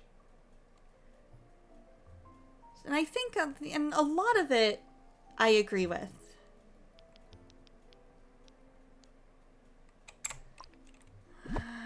Okay, so we'll put that there. Just like we wanted. Oh, we can move the rocks and stuff.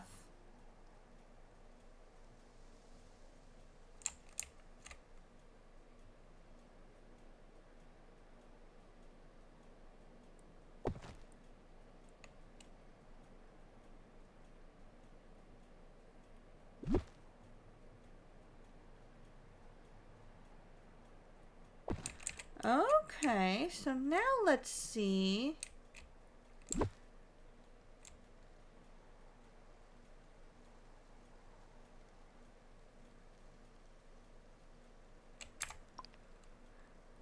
Aw, well, you better go let him out.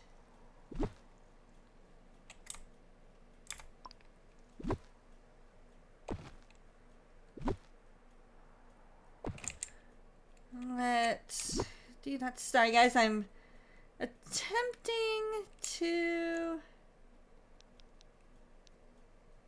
make this house work in the spot that I want it to, and it's not 100% working.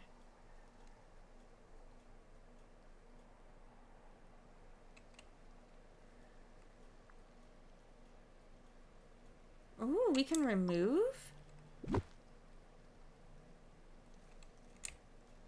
Like, I could put this, say, right there for now. And then not even have to worry about that.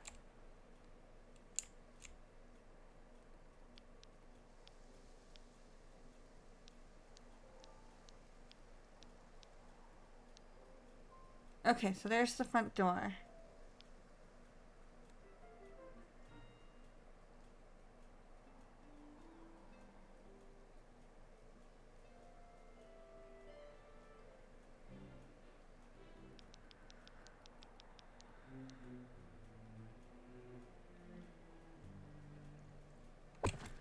There. That ought to be fine, because then we're still able to make our way across. We're still able to do all that. And then we have room. We have a spot to put Belle and Beast's house up here.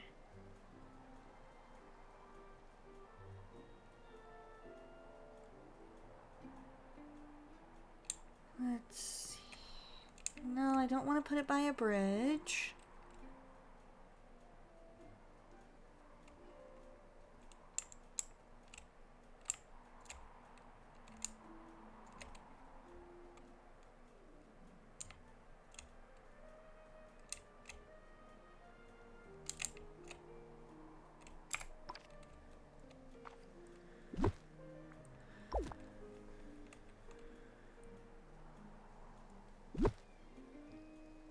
We'll move you right there.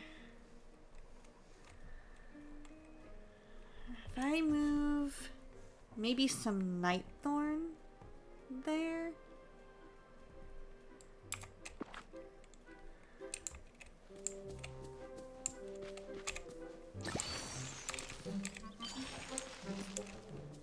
Ooh, we got some coins we can pick up.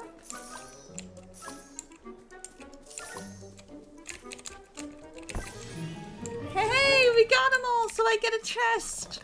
Woohoo!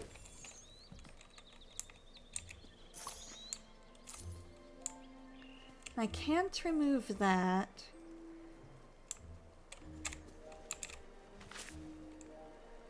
But what I can do is maybe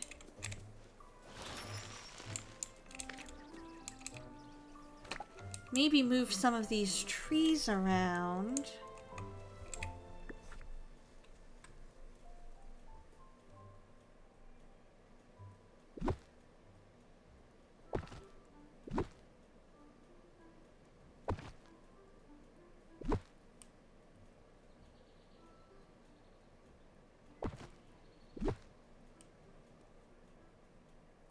Put them all kind of there for now.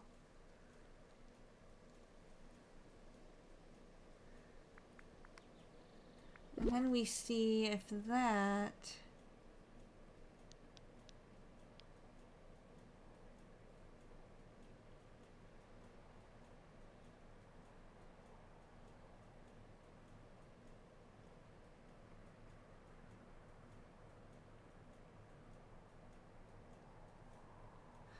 I am in Arizona.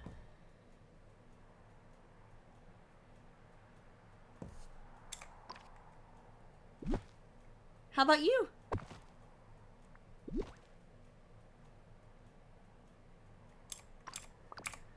So I need... Okay. There. And for now, there. Oh, very cool. Do you like it there?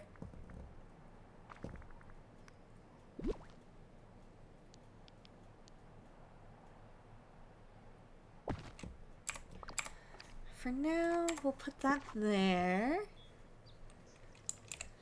We have work to do. 20,000. Okay. Let's go ahead and head over here. And we'll sell a bunch of stuff and see if we can make that money that we need. We need to sell that. That.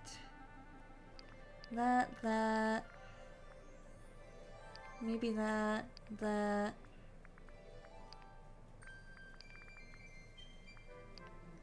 I can sell 49 bananas. Not selling gold. I can sell some pebbles. Sell some of that. That's 3,000.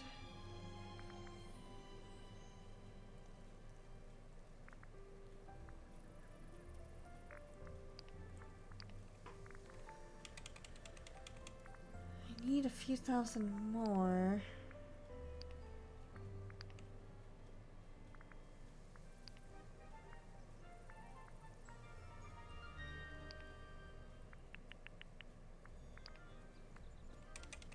Table Mountain? Is that one of your favorite mountains?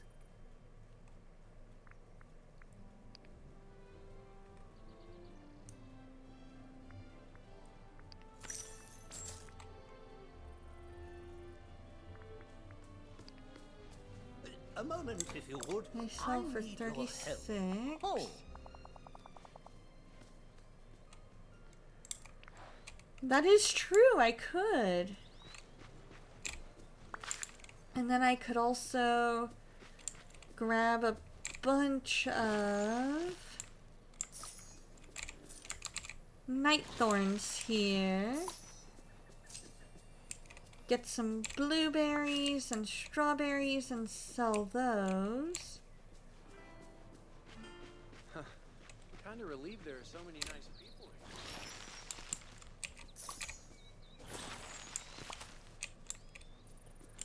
You love seeing it at night with all the city lights? That is so cool! One of these days, that would be so fun to get to go to South Africa.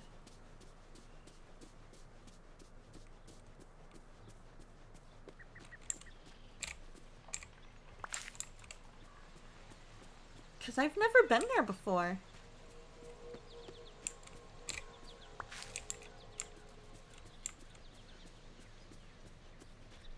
And then what we can do is gather up a bunch of these berries and other things that need to be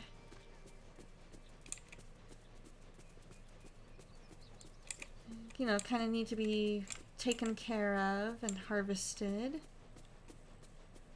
And we can go from there.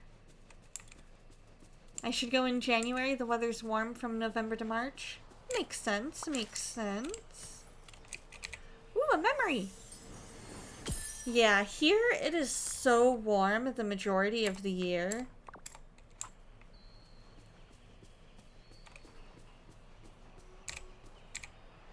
We just kind of go, yeah, it's warm again. And we're here for it.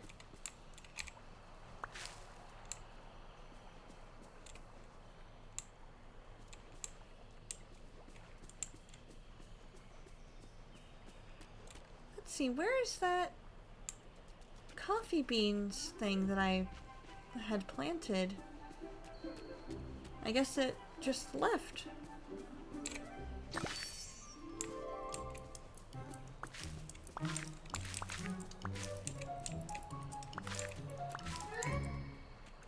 Oh, did I miss one? I think I did. Oh well.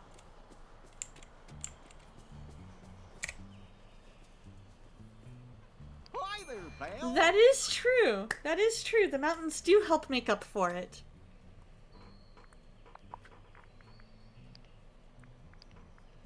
Oh no, we're not getting rid of those. We're gonna get rid of those. Those. Those.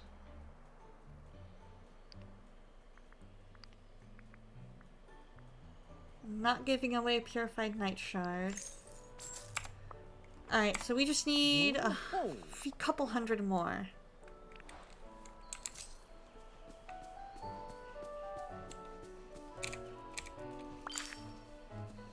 Yay! Mainly gets cold around May to October, sometimes early November. That's cool. Here, the winters are not necessarily what you... Oh, posture check. There we go. Make sure we're sitting nice and straight. There we go.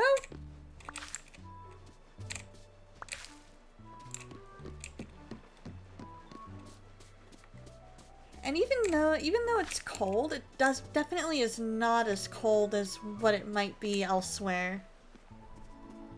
Good to see you.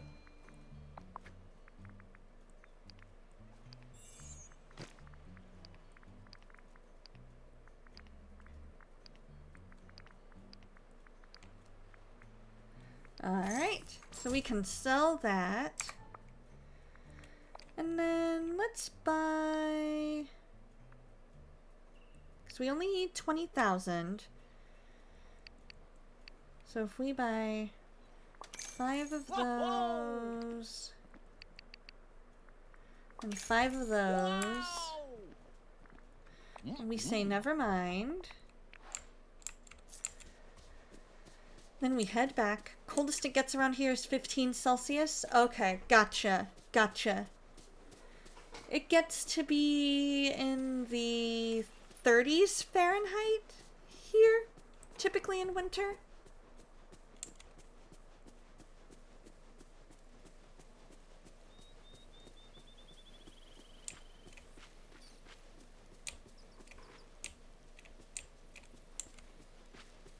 Okay, so we're still able to find multiple paths to get up to the Forgotten Lands, or Frozen Lands. Belle and the Beast want to return to the valley? Well, bless me, bagpipes. Let's build them a nice place for a proper return. Let's give them a royal welcome. I'll make this place shine like a new penny. So that's about 59 Fahrenheit during the day. Oh, okay. Time is money.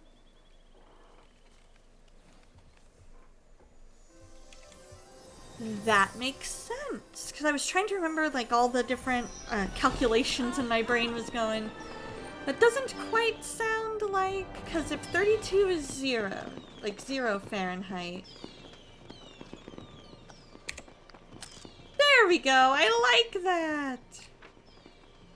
High 30s, early 40s, according to your calculator.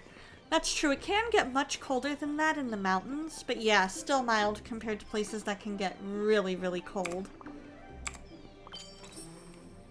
I'd love to spend some time.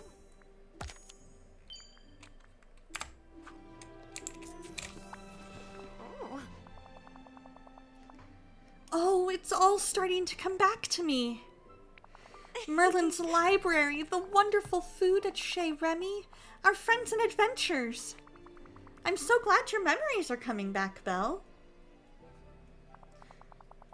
Donna, will you please take this note to the Beast? He stayed behind because he was unsure about the village. This will reassure him that he can join me here without any problems. Absolutely! I suppose every village has people who only think of themselves. And hey, at least we don't have to worry about Gaston. Gaston ain't needed here in Dreamlight Valley.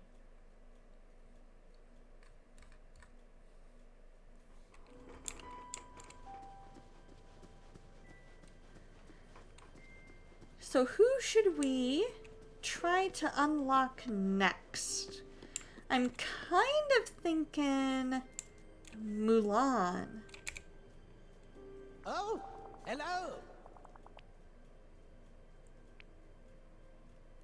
We only need 1,100 more.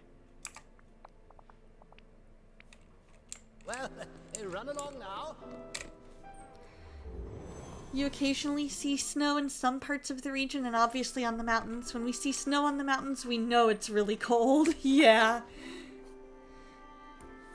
Yeah, for us, the northern part of the state can get really, really cold and gets all the snow. And up in the mountains, it gets kind of cold.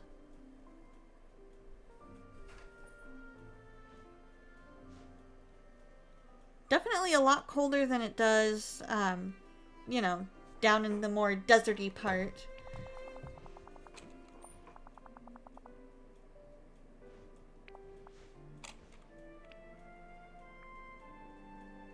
You'll fit right in. Everyone in the village is a little different. That's why it's special. Of course. Whenever you need me.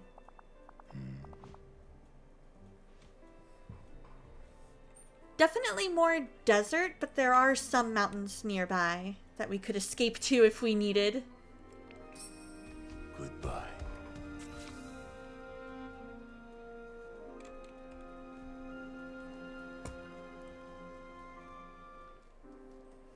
Alright.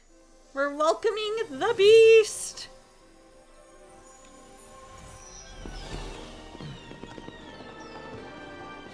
Oh, he's so happy! I love that! That is such a cute picture! Oh, how cute!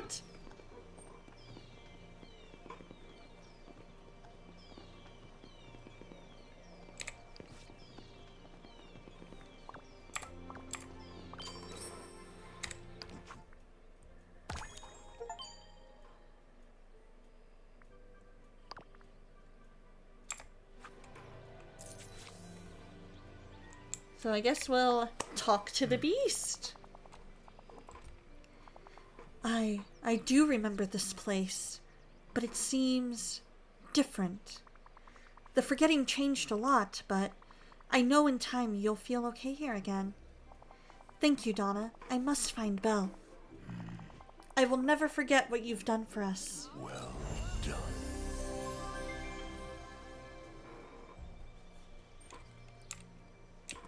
So let's go ahead and plant and water.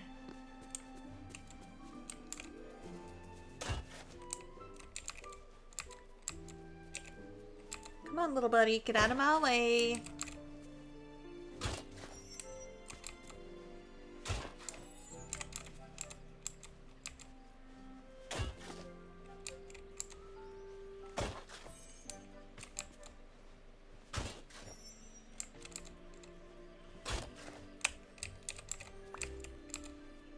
No, not what I wanted.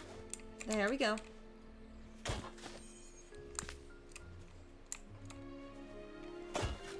Let's see, I have 11. Okay.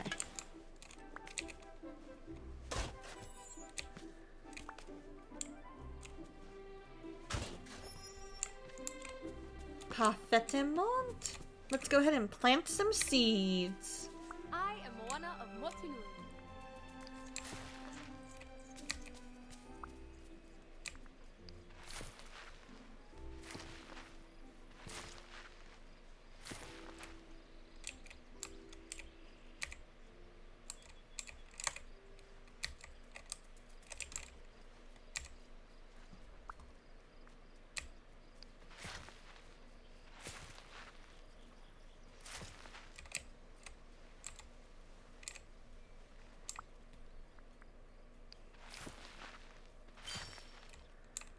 Alright, and then one more plant. And then we water.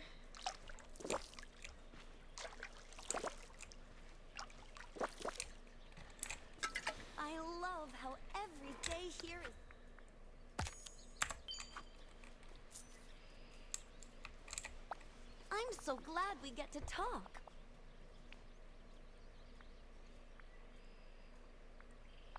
Enjoy it. Thank you. You're very my much. guest. Let's check. I'm concerned about my friends and servants, Cogsworth and Lumiere, at my castle. I haven't heard from them since I arrived in the valley.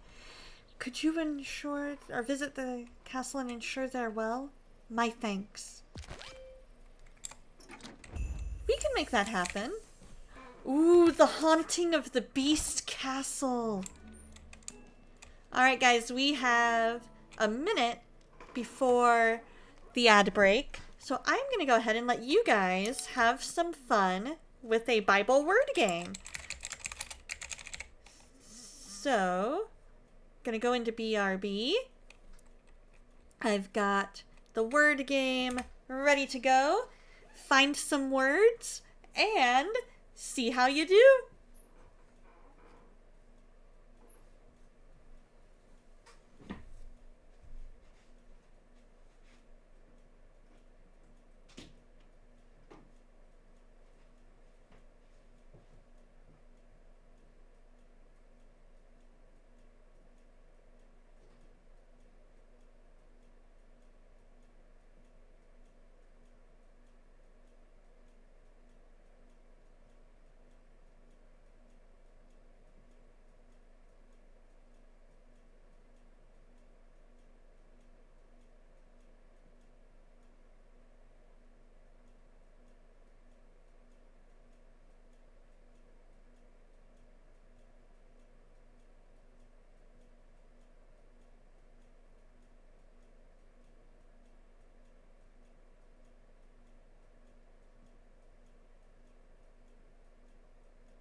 Alright, welcome back.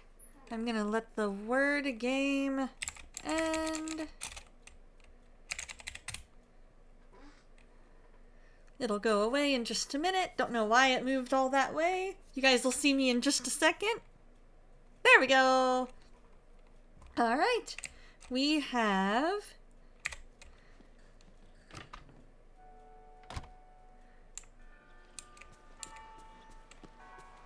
We have made it to... Let's see, let's go ahead and track this quest. We'll go ahead and return to their realm. We're almost to 5,000. So maybe if we look in... If we look in here, and we look and see...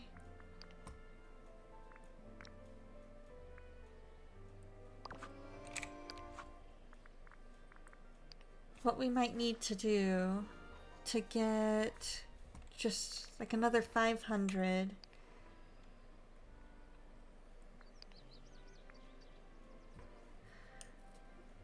Remove giant night thorns would get us 500.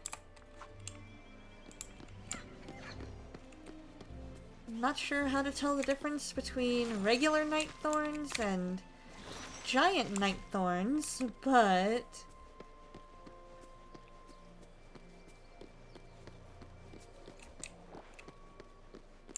we've got one more spot, so why don't we plant and water our carrot?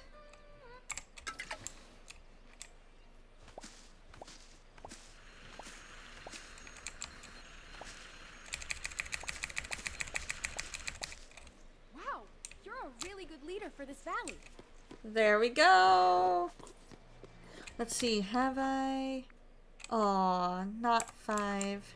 Okay. It's not vegetables. Once I get back from this quest, then we should be able to make it work.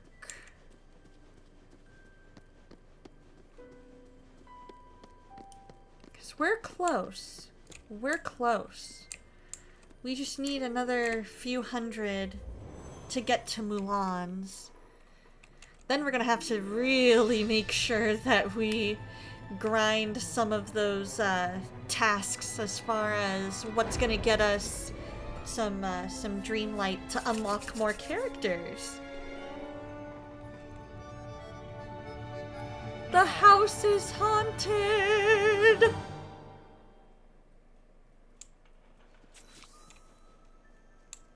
The castle feels unwelcoming. Go find a servant to learn what's going on.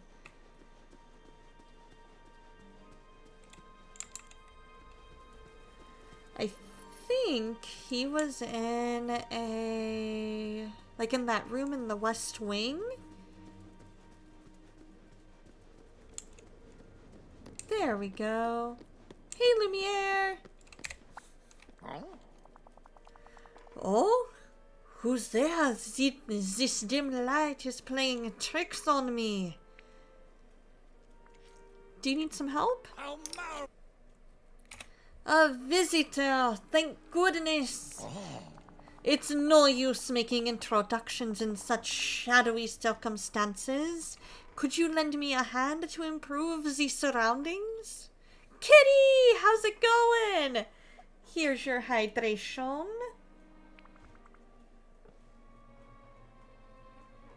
What do you need? A special fuel would help the stone-cold hearth, but my frozen body can hardly move. Please mix up some fireplace fuel and bring it back to me. Don't be a stranger. The yard is mowed and now you're sore. Oh my goodness. Let's go search the hidden passage. Were you able to get it all done? Like, completely and totally?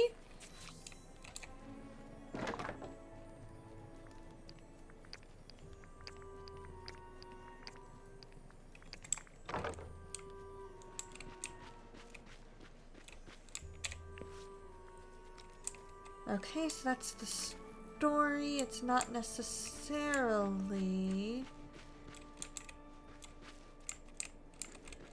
I guess this could be fireplace fuel? Yeah, 3 of those. Okay.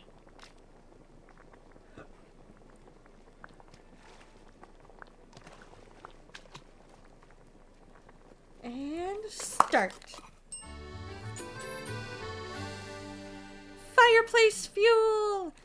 No, just the mowing. You still have to weed some of the backyard and clean out the garden, which we're waiting until Monday or Tuesday. That's fair.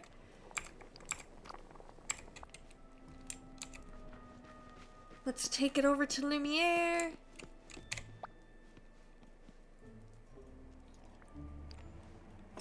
Let's give him all of it.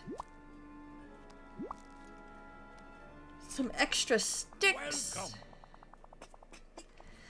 Thank you, mon ami. Now we will have some proper illumination and warmth. Ah, that is a vast improvement. I can see you better. Sacre bleu, who are you? Now go, be bold, daring. Trying not to be out in the heat, totally fair. What are you doing here? I have never seen you before in my life. You have, but you just don't remember. It's true, my memory is not what it once was, but still. I'm Donna, a friend of Belle. Ah, that would explain your thoughtfulness. Are you also acquainted with His Highness?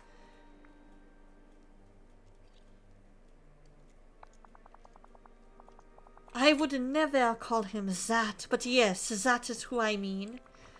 He sent me to check on you. He sounded very worried. Zut alors, that is horrible. I have wanted to write, but I did not dare search for ink and paper in the dark corridors.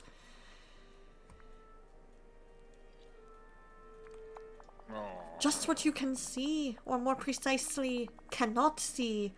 The castle is wrapped in a persistent gloom and frosty chill. And there are strange happenings too. Objects disappearing and reappearing in odd places, sometimes even floating through the air. We servants can do little but cower in the dark. Mrs. Potts is caring for the children in a safe place. Meanwhile, Cogsworth and I patrol the castle as best we can. Let me see. Ah, yes, it all began shortly after His Highness and Mademoiselle Belle left. Perhaps that is for the best. I wouldn't have wanted the young lady to see the castle in this state. None at all. There is no natural reason for this sudden darkness and cold. Please continue. Of course, any castle may at times be naturally dark and drafty, but this sudden change is most unnatural. A soupçon of the supernatural, perchance? Donna, there is one more thing. A most mysterious phenomenon. A painting that has been floating about the castle. Could you possibly catch it? I'll do my best. Of course. Your best is all I can ask for. I'll go catch the flying painting then. Maybe we can learn what's going on here. Bonne chance, mon ami.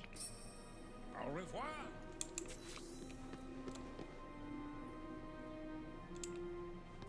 There it is.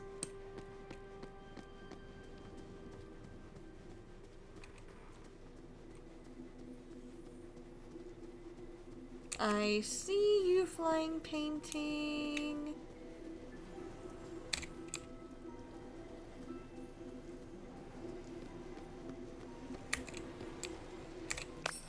Got it. Hang the painting on the wall. Find a place to display it. Check walls near the piano by the grand staircase. Works for me.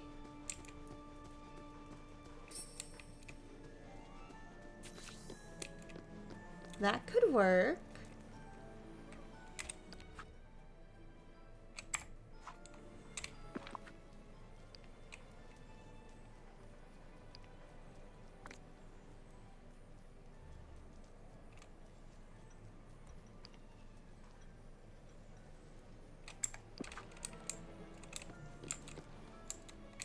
Ah, I see.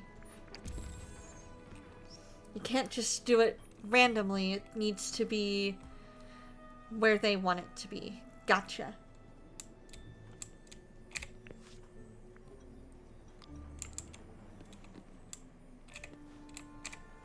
Alright, we can pick that up and the box. And we go back to Lumiere. What do you have planned for the rest of the day, Kitty? Is it going to be kind of a chill day for the rest of the day?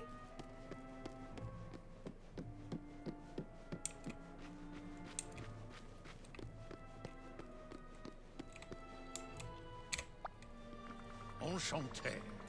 This appeared when I put the painting back in place. There's a locked box and what looks like a page from a book.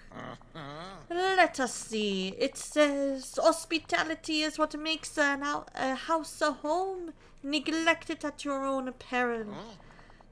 First, a painting flying about like a bird, and now we are receiving unsolicited and unnecessary advice? What could be happening? Some might say a ghost is doing this. Of course, La Dame Blanche. Who or what is La Dame Blanche? You do not know? La Dame Blanche is a legend in this part of France. I first heard the story when I was very young. She was once a dedicated housekeeper tending a castle much like this one. So dedicated, in fact, that long after her passing, she continued to haunt its halls. I never thought this castle could be haunted, but these recent events mean it is more than possible. We are haunted by our very own La Dame Blanche. But what do you think, Donna? Do you believe in the ghosts? I should choose carefully. This may affect the rest of my time in the castle.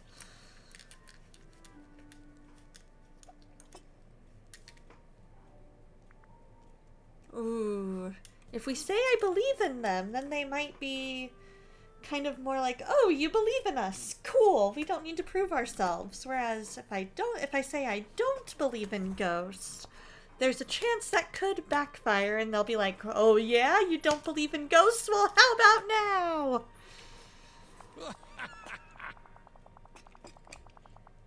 As do I, my friend. Perhaps we shall discover the truth of this phenomenon together. Right now, I'm more concerned about what's inside this box. It seems to be fastened with a triple lock. One would hope that means there are 3 keys to find. It's going to be hard searching in here with all this chaos. We should really tidy up. I agree. Come with me to the garden. I've seen some clutter there that could do someone a terrible injury. Farewell. Let's go to the garden. I love how they say farewell and then they're joining us on our way to the garden.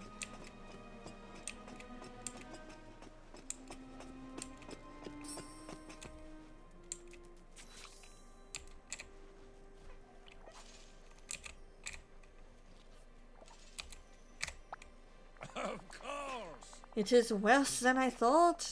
Those statues don't belong here. They give the garden a dark and foreboding feeling.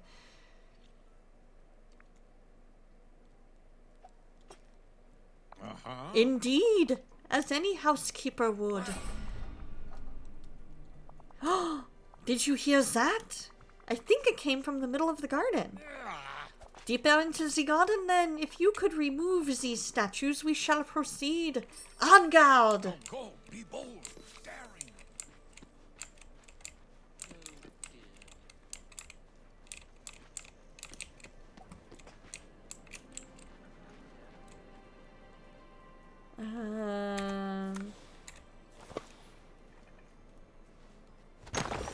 there we go.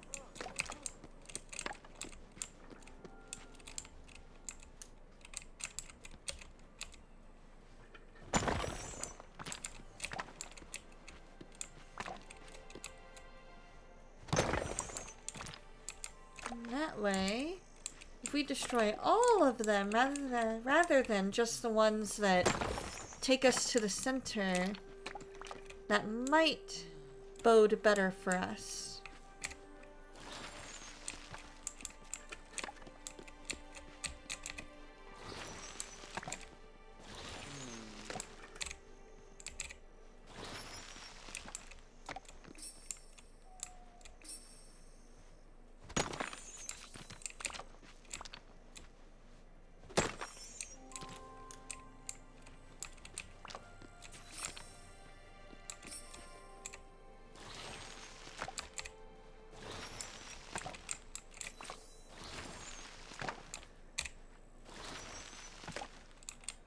Go ahead and clear all of this. You love when you put on your headphones and it's just hard rock? Love it.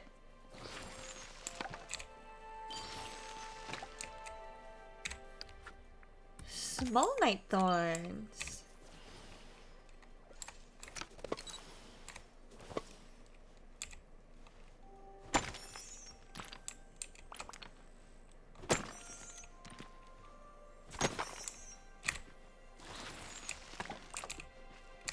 It was Invictus screaming, "We are the army of God!" I love it.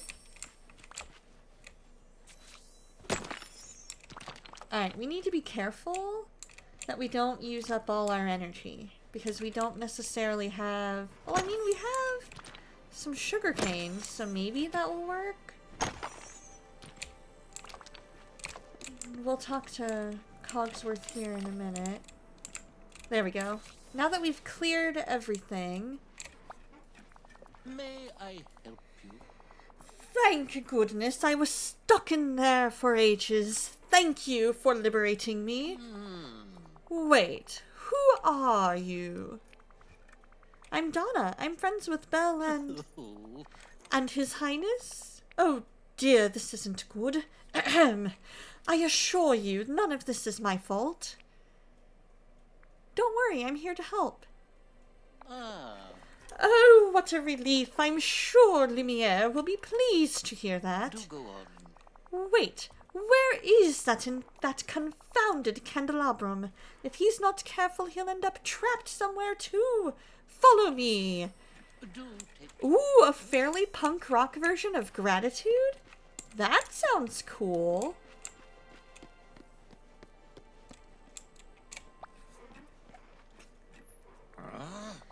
Cogsworth, old friend, what happened to you?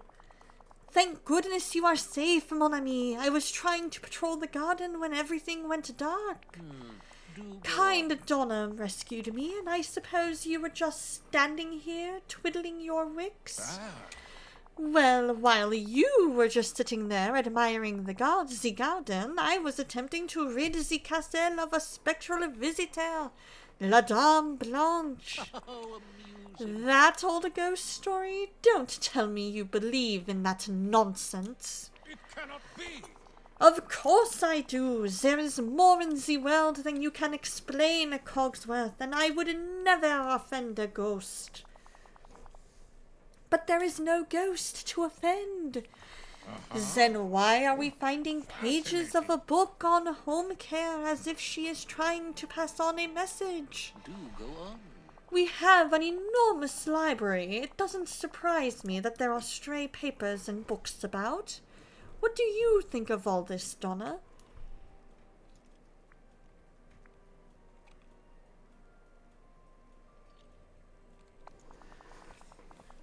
I cannot fault your caution, Donna. Whatever the reason, this castle is in shambles, and it is our responsibility to put it right. Agreed? Agreed, but watch out for the... Don't say it. Ghost! Bravo, well done. At your service. There you are, Donna, ready to whip this castle back into working order? Absolutely. Splendid. That's the industrious spirit I like to see. I believe our first step should be the garden. It is an absolute shambles. That's putting it mildly. I barely know where to begin. Replanting the roses would be a good start. Where could I find some seeds? I'm afraid this is the first thorn in our side, if you'll pardon the wordplay. His Highness kept those valued seeds safe, but I do not know where.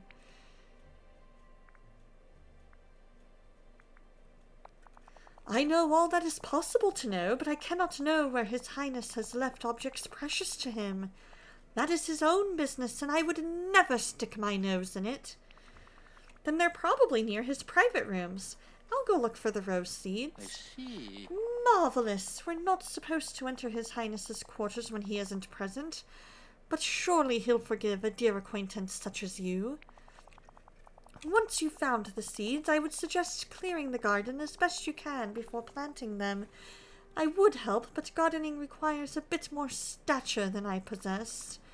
I'll do my best, and I'll keep an eye out for keys to that mysterious lockbox we found as well. Yes, please. When we open it, perhaps we can finally put to rest these ridiculous ghost rumors. I'm pretty sure La Dame Blanche is more than just a rumor. Oh, poppycock. Now, be on your way.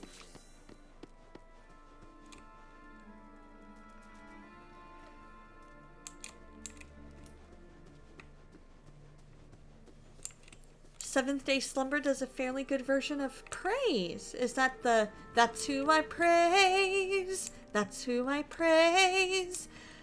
I praise the mighty mountain something, I praise the mighty working mountain moving breaker of chains. That's who I praise.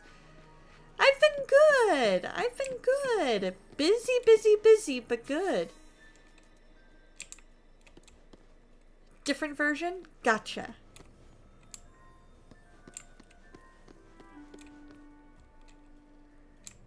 Pick up the rose seeds. Where are the rose seeds? It's open storage, I guess? Nope.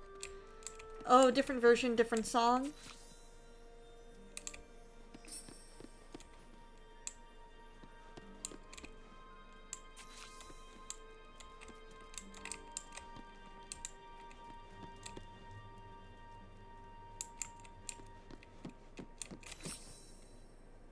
Wait, I picked up the rose seeds?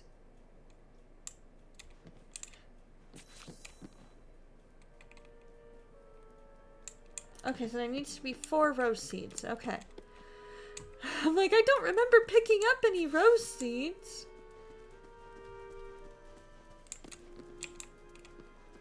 We need to search the west wing. That I can get behind.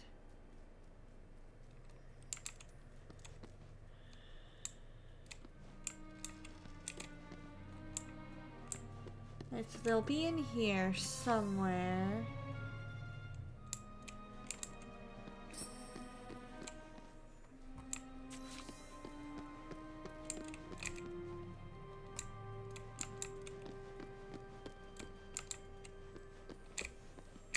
Aha!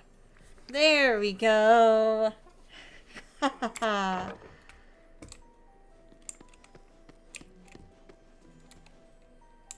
Oh! As long as I'm breathing, I've got a reason to praise the Lord, oh my soul. Love that song.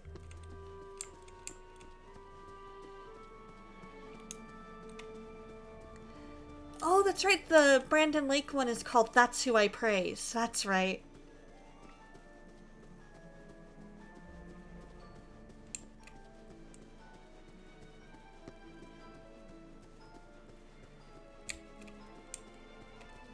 Well, I'm almost done with my computer hardware class. Once I get this next discussion, or this last discussion done, I'll be able to I'll be able to say I am officially done.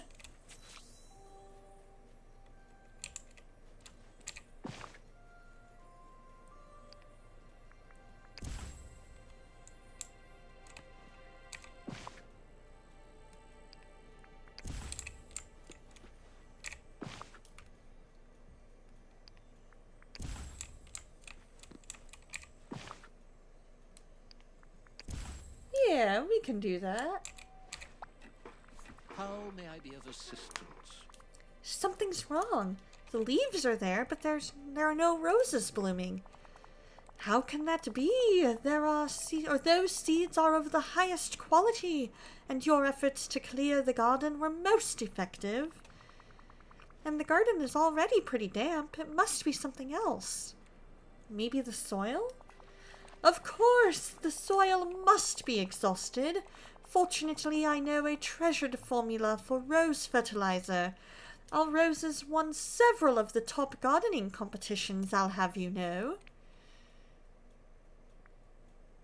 I see.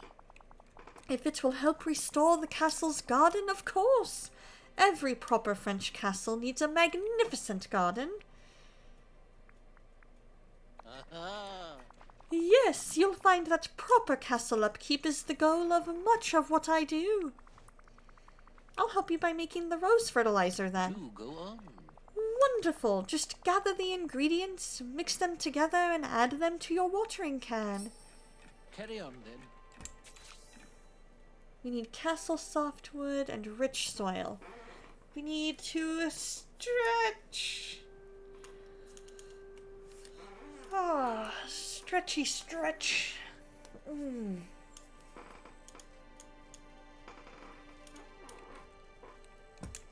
There we go.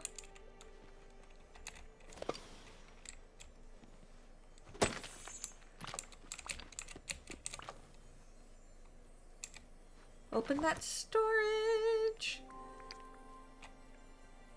Rich soil, look at that. We got it. We gotta craft the rose fertilizer. Where's a good crafting station?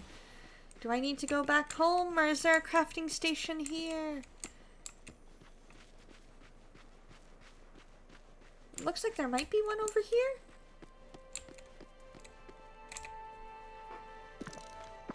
Perfect. Haha. Rose fertilizer.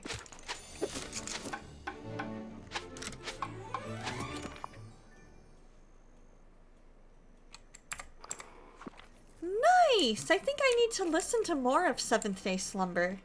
Because I absolutely love I love their song Praise.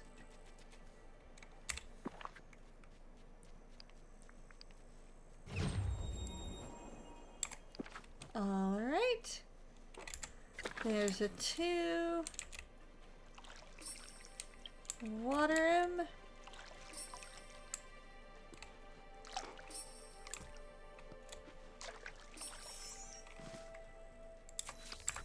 Perfection. Gather all of these rainbow roses.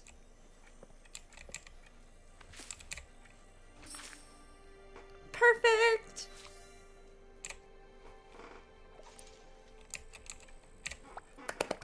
Look at us making so much progress.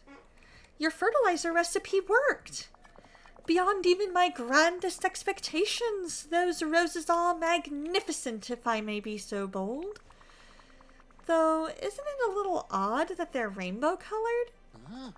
That is a tad unusual. I wonder what could have caused this phenomenon.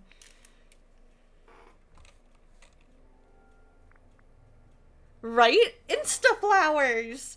Just add water, and you get Bob Ross flowers. Happy little flowers. We most certainly should.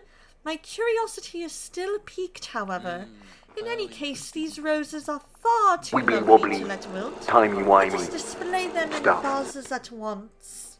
I love that quote. Wibbly-wobbly, timey-wimey stuff.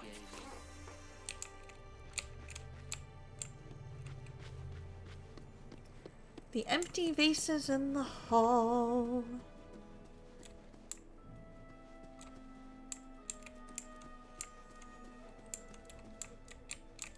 Yeah, I was gonna say those don't look like vases.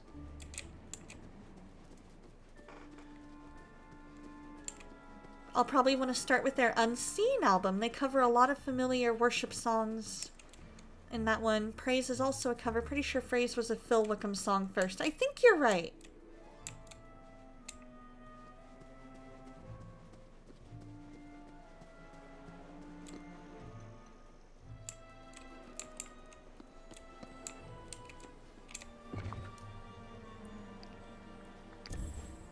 There we go. There's one. There's two.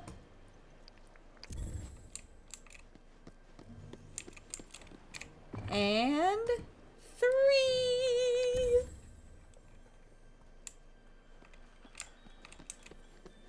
Pick up the magical items that have appeared. One of the keys.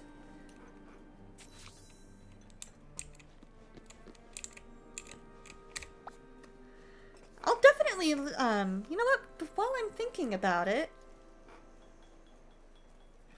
I see. Let's do this.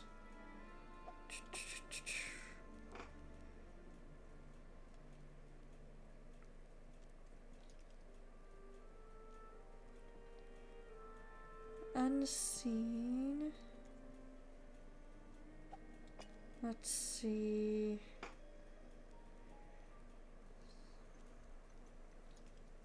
There we go. Seventh Day Slumber. Albums.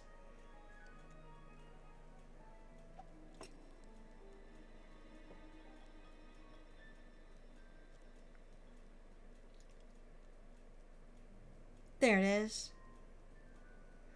And we'll add.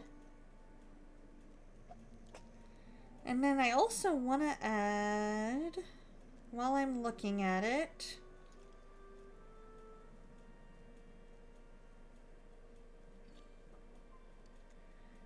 and I'll become even more undignified than this.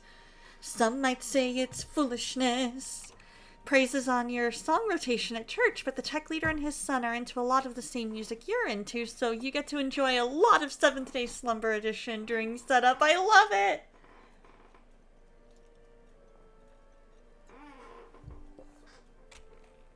A fine job, Donna.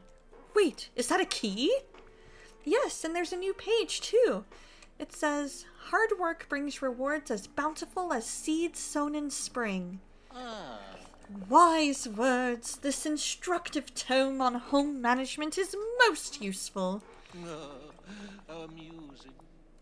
Yeah, that's totally fair. They lean a little bit heavier. That makes sense. That makes sense. Because you know me. I enjoy Citizen Soldier. But a lot of the more super heavy metal, I'm like, maybe? Unlike, say, a certain layabout candelabrum I could mention. Layabout, I have been trying to solve our mystery. Look at these white petals. She left us another clue. We just arranged flowers, you lackadaisical lantern. Of course there are flower petals about. But the roses aren't white, you overgrown pocket watch. Donna, after seeing this evidence, what do you conclude? Is there a ghost in the castle or not?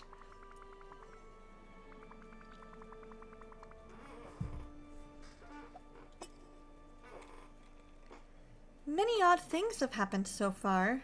This choice may alter what is yet to come in the castle.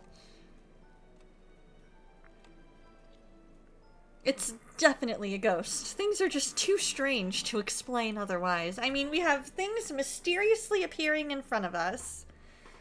We have rainbow-colored roses. Just as I said. Ugh, why are we standing around talking while there is so much work to do? Like the page said, there's more hard work left to sow here before we can reap the rewards. I like the wording. I like the wordplay. We also have a second key, which means the third must be somewhere.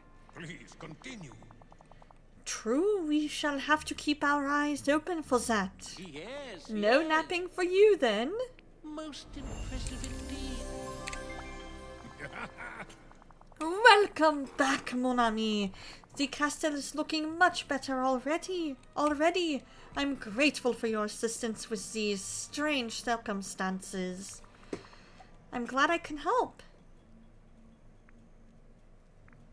Ah, You are most kind. Also courageous to lend a hand in a haunted castle.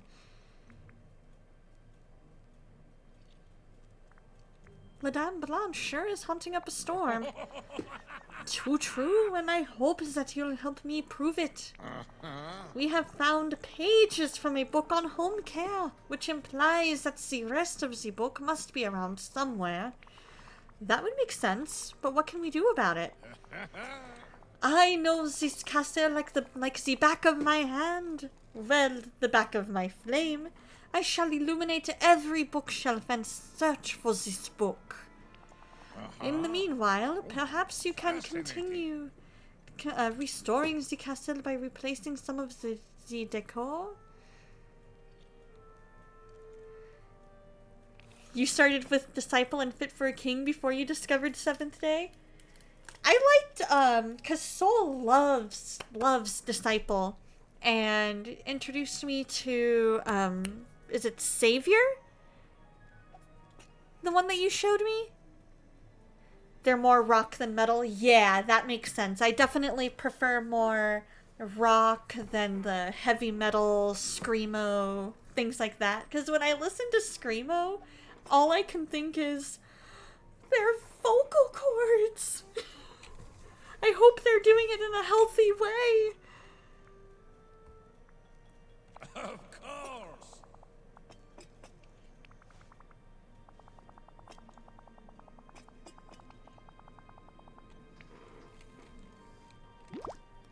Alright, we've got more stuff.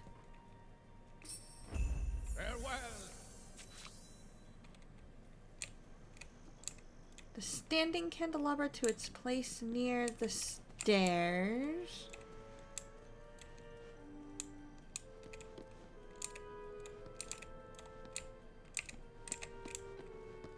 So we... And it was Savior! Good! I remembered!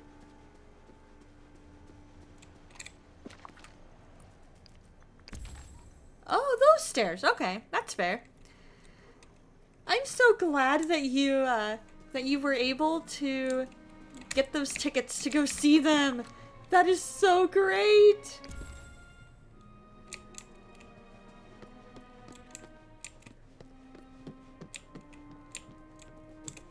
Dear ex-personality? With honor and glory being a thing, you think there's a good amount of Disciple stuff I'd enjoy? Cool! I will make sure to listen. Feel free to send me some of your favorites. We got another page and another key! Oh!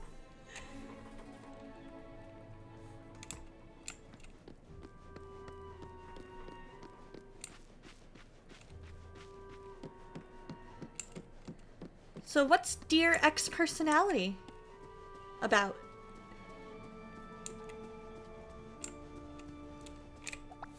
You can't be trusted with music recommendations? Sure you can. Sure you can.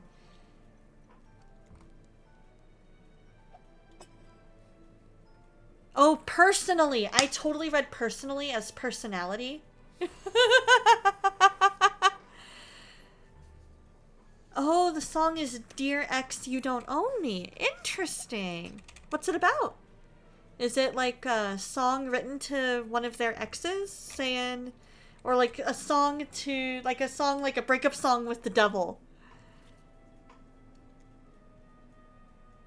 Like, kind of like a breakup song going, Sin, you don't own me anymore. Devil, you don't own me anymore. Only God owns me.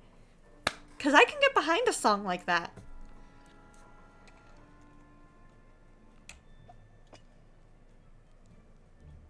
Ooh.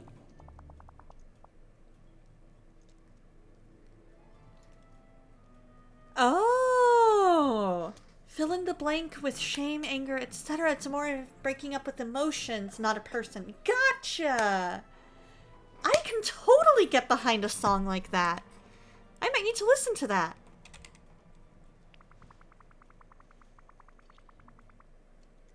Impossible.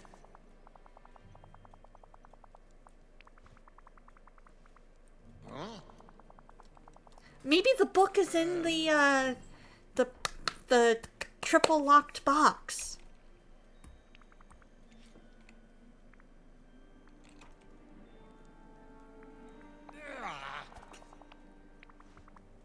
Ah.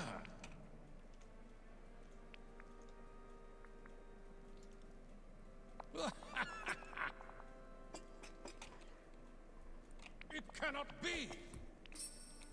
We must see each other again soon. I love that. I absolutely love that. I definitely need to listen to it. Dear Pain, it's been a long time. Remember when you were holding on tight? Oh, yes.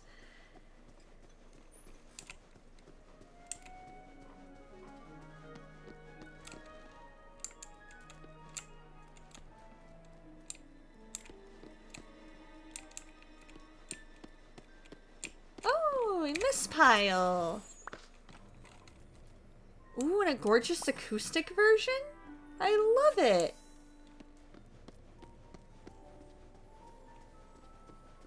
I might need to listen to at least the acoustic version, if not the OG. Hello, my friend. Impossible. Oh.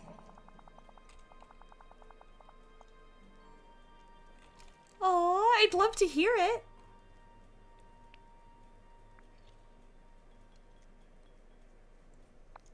OG first, it's a classic. You got it. Oh?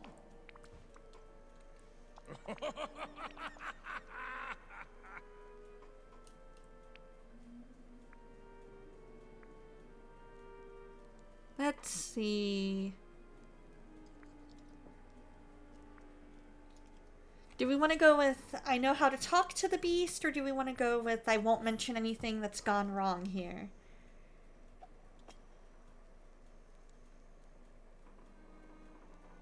Because either one... Because we could technically talk him down, we could find a way to talk him down once we let him know what's going on. But he might still freak out some.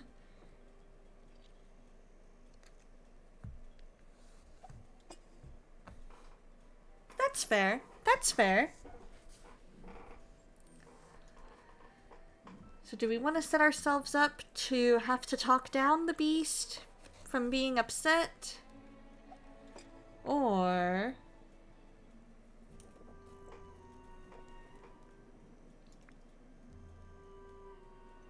yeah, let's trust ourselves. Aw, he's not even gonna give us a chance to really prove ourselves.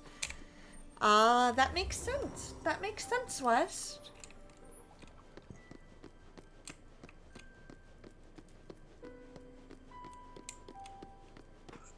Excuse me.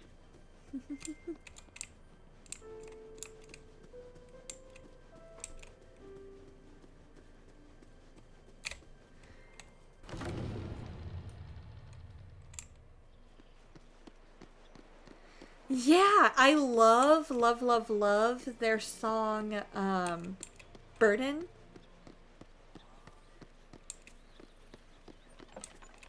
You can talk to me. I can tell that you're not okay. You can spill your guts, I won't leave. You are not a burden to me.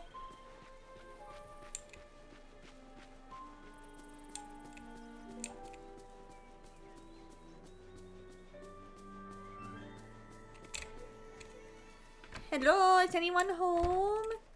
Good morning.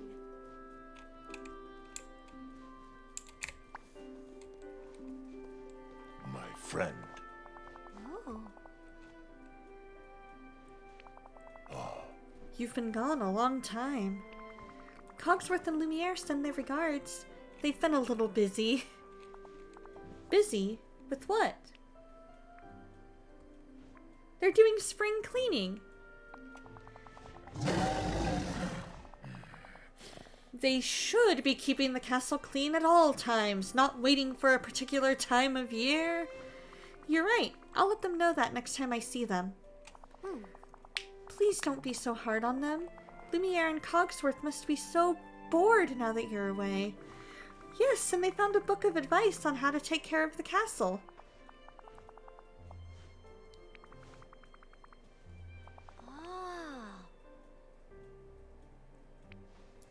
Time to purge the kitchen? Are we talking like going through all the food in the fridge and determining what gets tossed?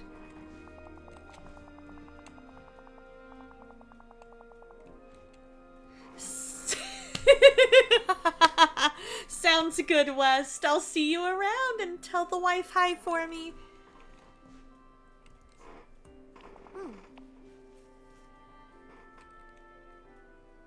Oh.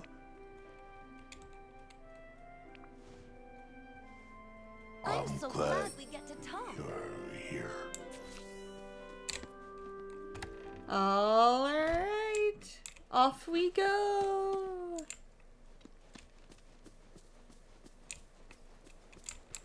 Back to my place, because that's where my nearest crafting station is.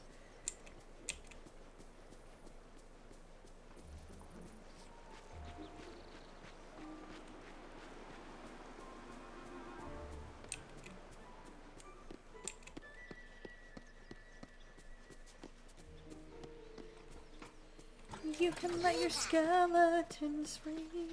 You are not a burden to me.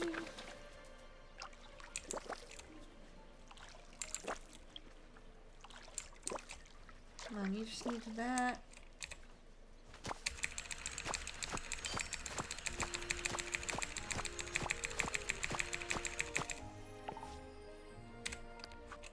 Harvest those vegetables. Once we get inside, we'll have our energy replenished. I should try I Am by Theocracy? Okay. Maybe I'll listen to that on my way over to D&D.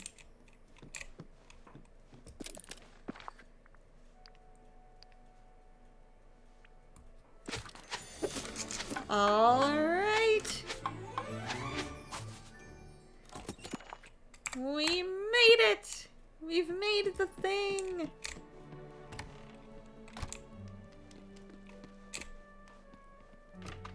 It may be metal, but it's so poetic. Sounds good! I'm glad to know it's a bit more towards, like probably a lot more towards the metal side of things. So I kind of know a little more what to expect. And the musicality is masterful. Yes!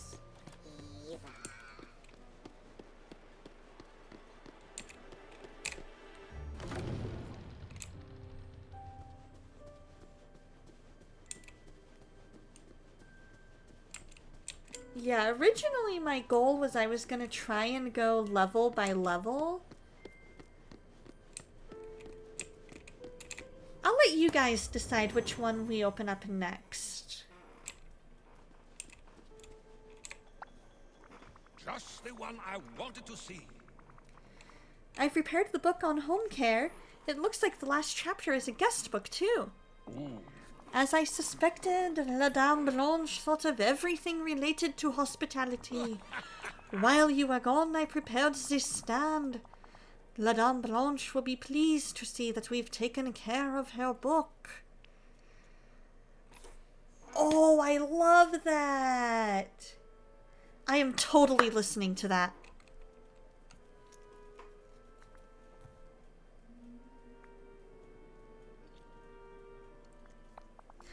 I agree, and the castle will be all the better for it. Please, place the book on the stand so it can be properly displayed. Now go, be bold, daring.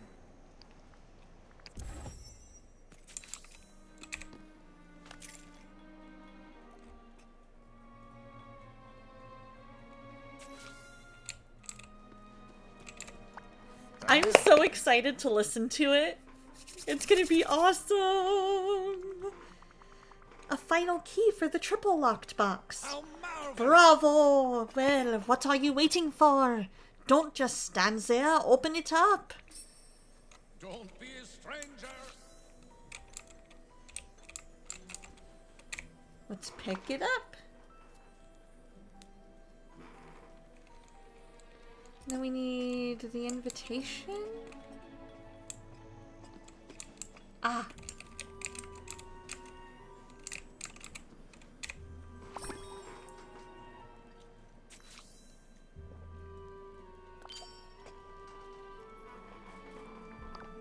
Let's go ahead and equip it.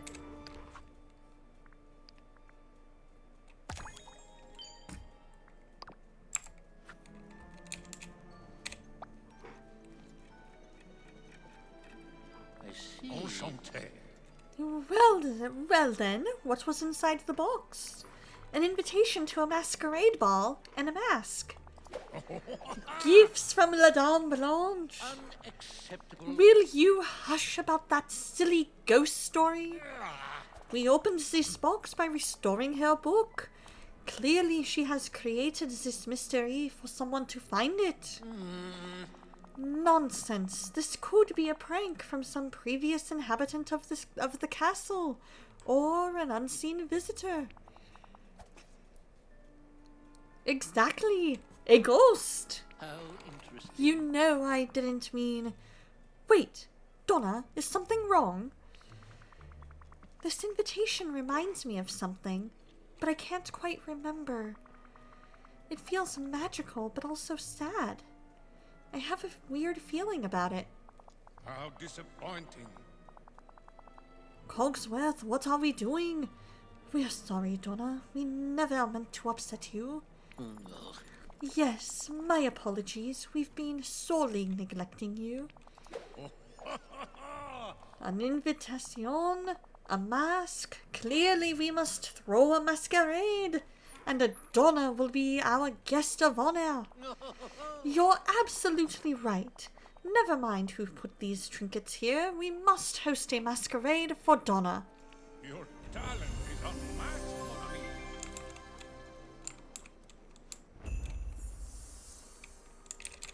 Alright, we've only got a few minutes left. I think we should be able to finish this quest.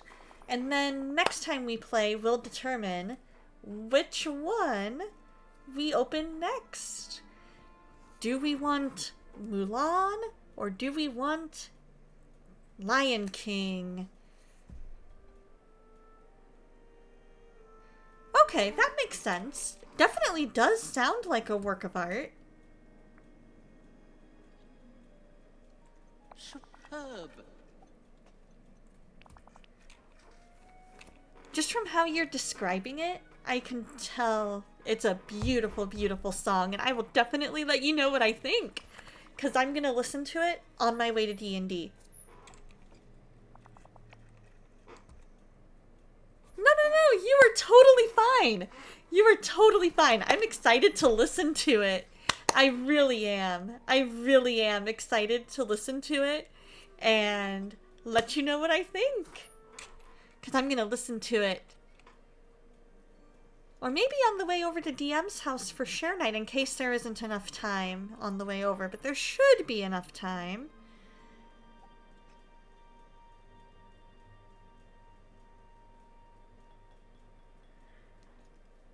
Making sure everything is good. I think we are.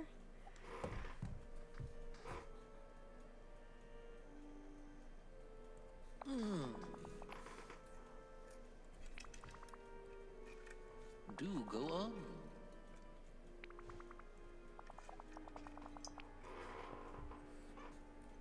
Perfect! Oh, and I got the notification! Alright, we're gonna go ahead and snooze this ad break. Oh, the garden cellar. Amusing. And then set the table. Best of luck to you. So we need to go to the garden.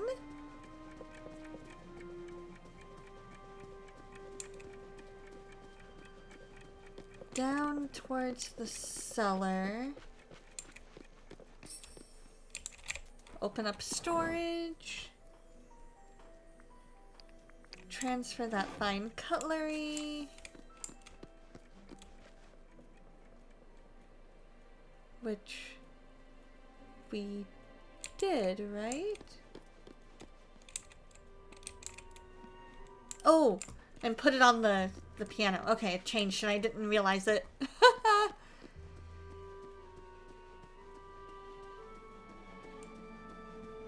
We can put it on the table by the piano.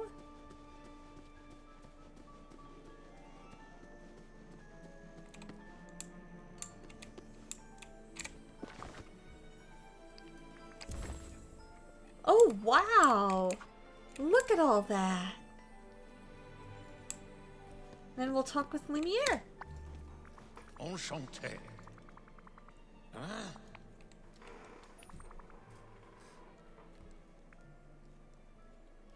Oh, that is brilliant! Please continue. A charcuterie board.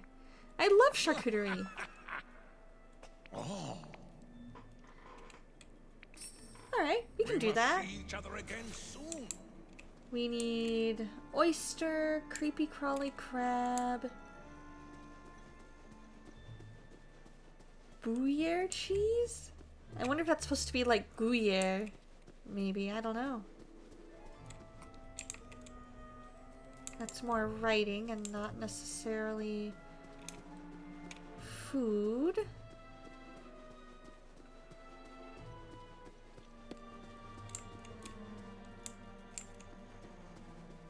We can go running around the castle, that's alright.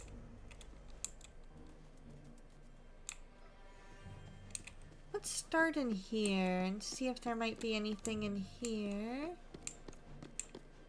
Not looking like it.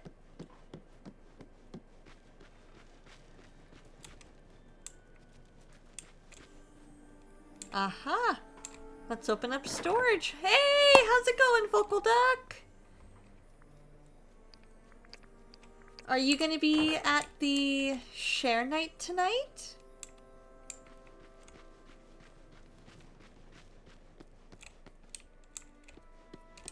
Because I plan on reading the prologue and maybe, if there's time, chapter 1 of the book I'm writing.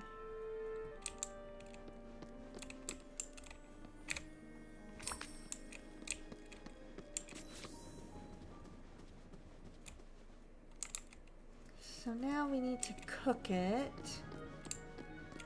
Where is there a spot to cook? Is in here.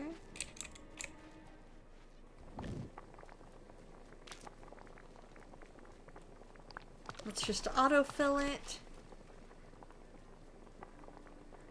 Oh, you've got a D&D session this afternoon. Don't break until 8 p.m. Aww. That's too bad. Wish you could be there. What character are you playing?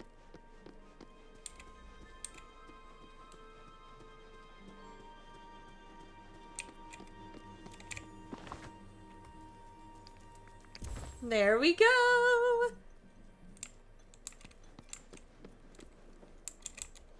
Alright, let's talk to him, and then we've got to probably wrap this up as soon as this quest is complete.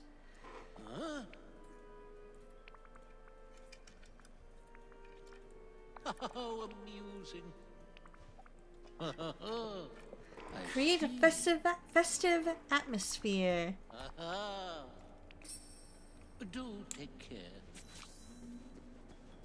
Alright, so we're gonna go ahead and wrap this up. So, let's see there it is, settings.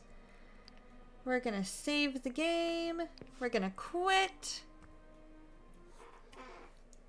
You're playing an artificer. Your job is to get 2 complete newbies and 1 kind of newbie through a boxed campaign. I love that. That sounds like so much fun. The artificer in our group ended up having a schedule change and isn't able to meet up anymore, sadly, on Saturdays.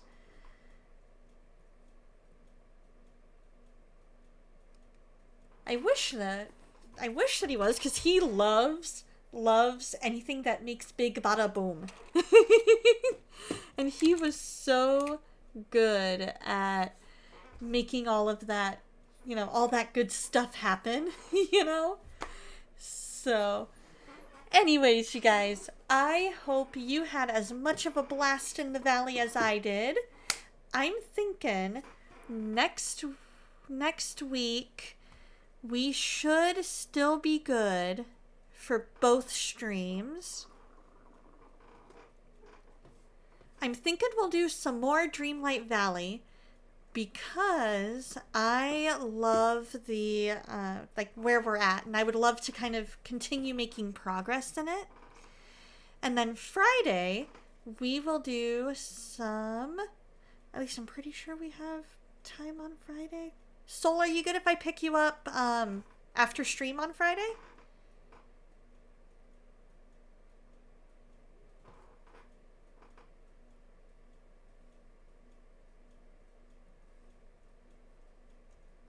I'm gonna wait a minute for your response. You think so? Okay, cool. So keep me posted on that. So what we'll do is, it looks like so far we should still be good for a double stream. And then Soul, after next week's stream, or next Saturday's stream, you and I can either grab a bite to eat, or I'll ask DM tonight. I'll ask DM tonight if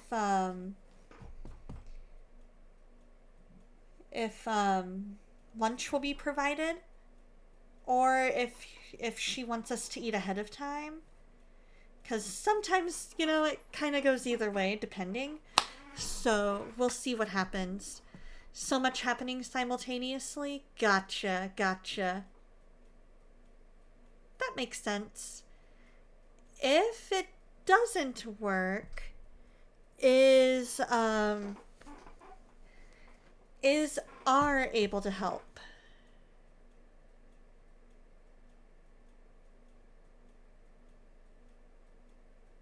Is Yael, I should say, able to help? Because I know Yael lives on your side of town.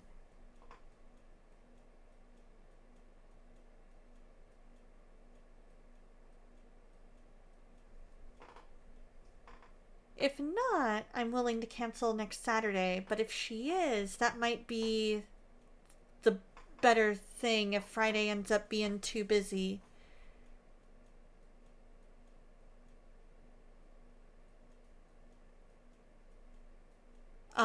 Gotcha. Okay, well, we'll just play it by ear then, and see what the week brings. Alright, you guys. You guys have a wonderful week, and I will see ya when I see ya. Always remember, God loves you, and so do I.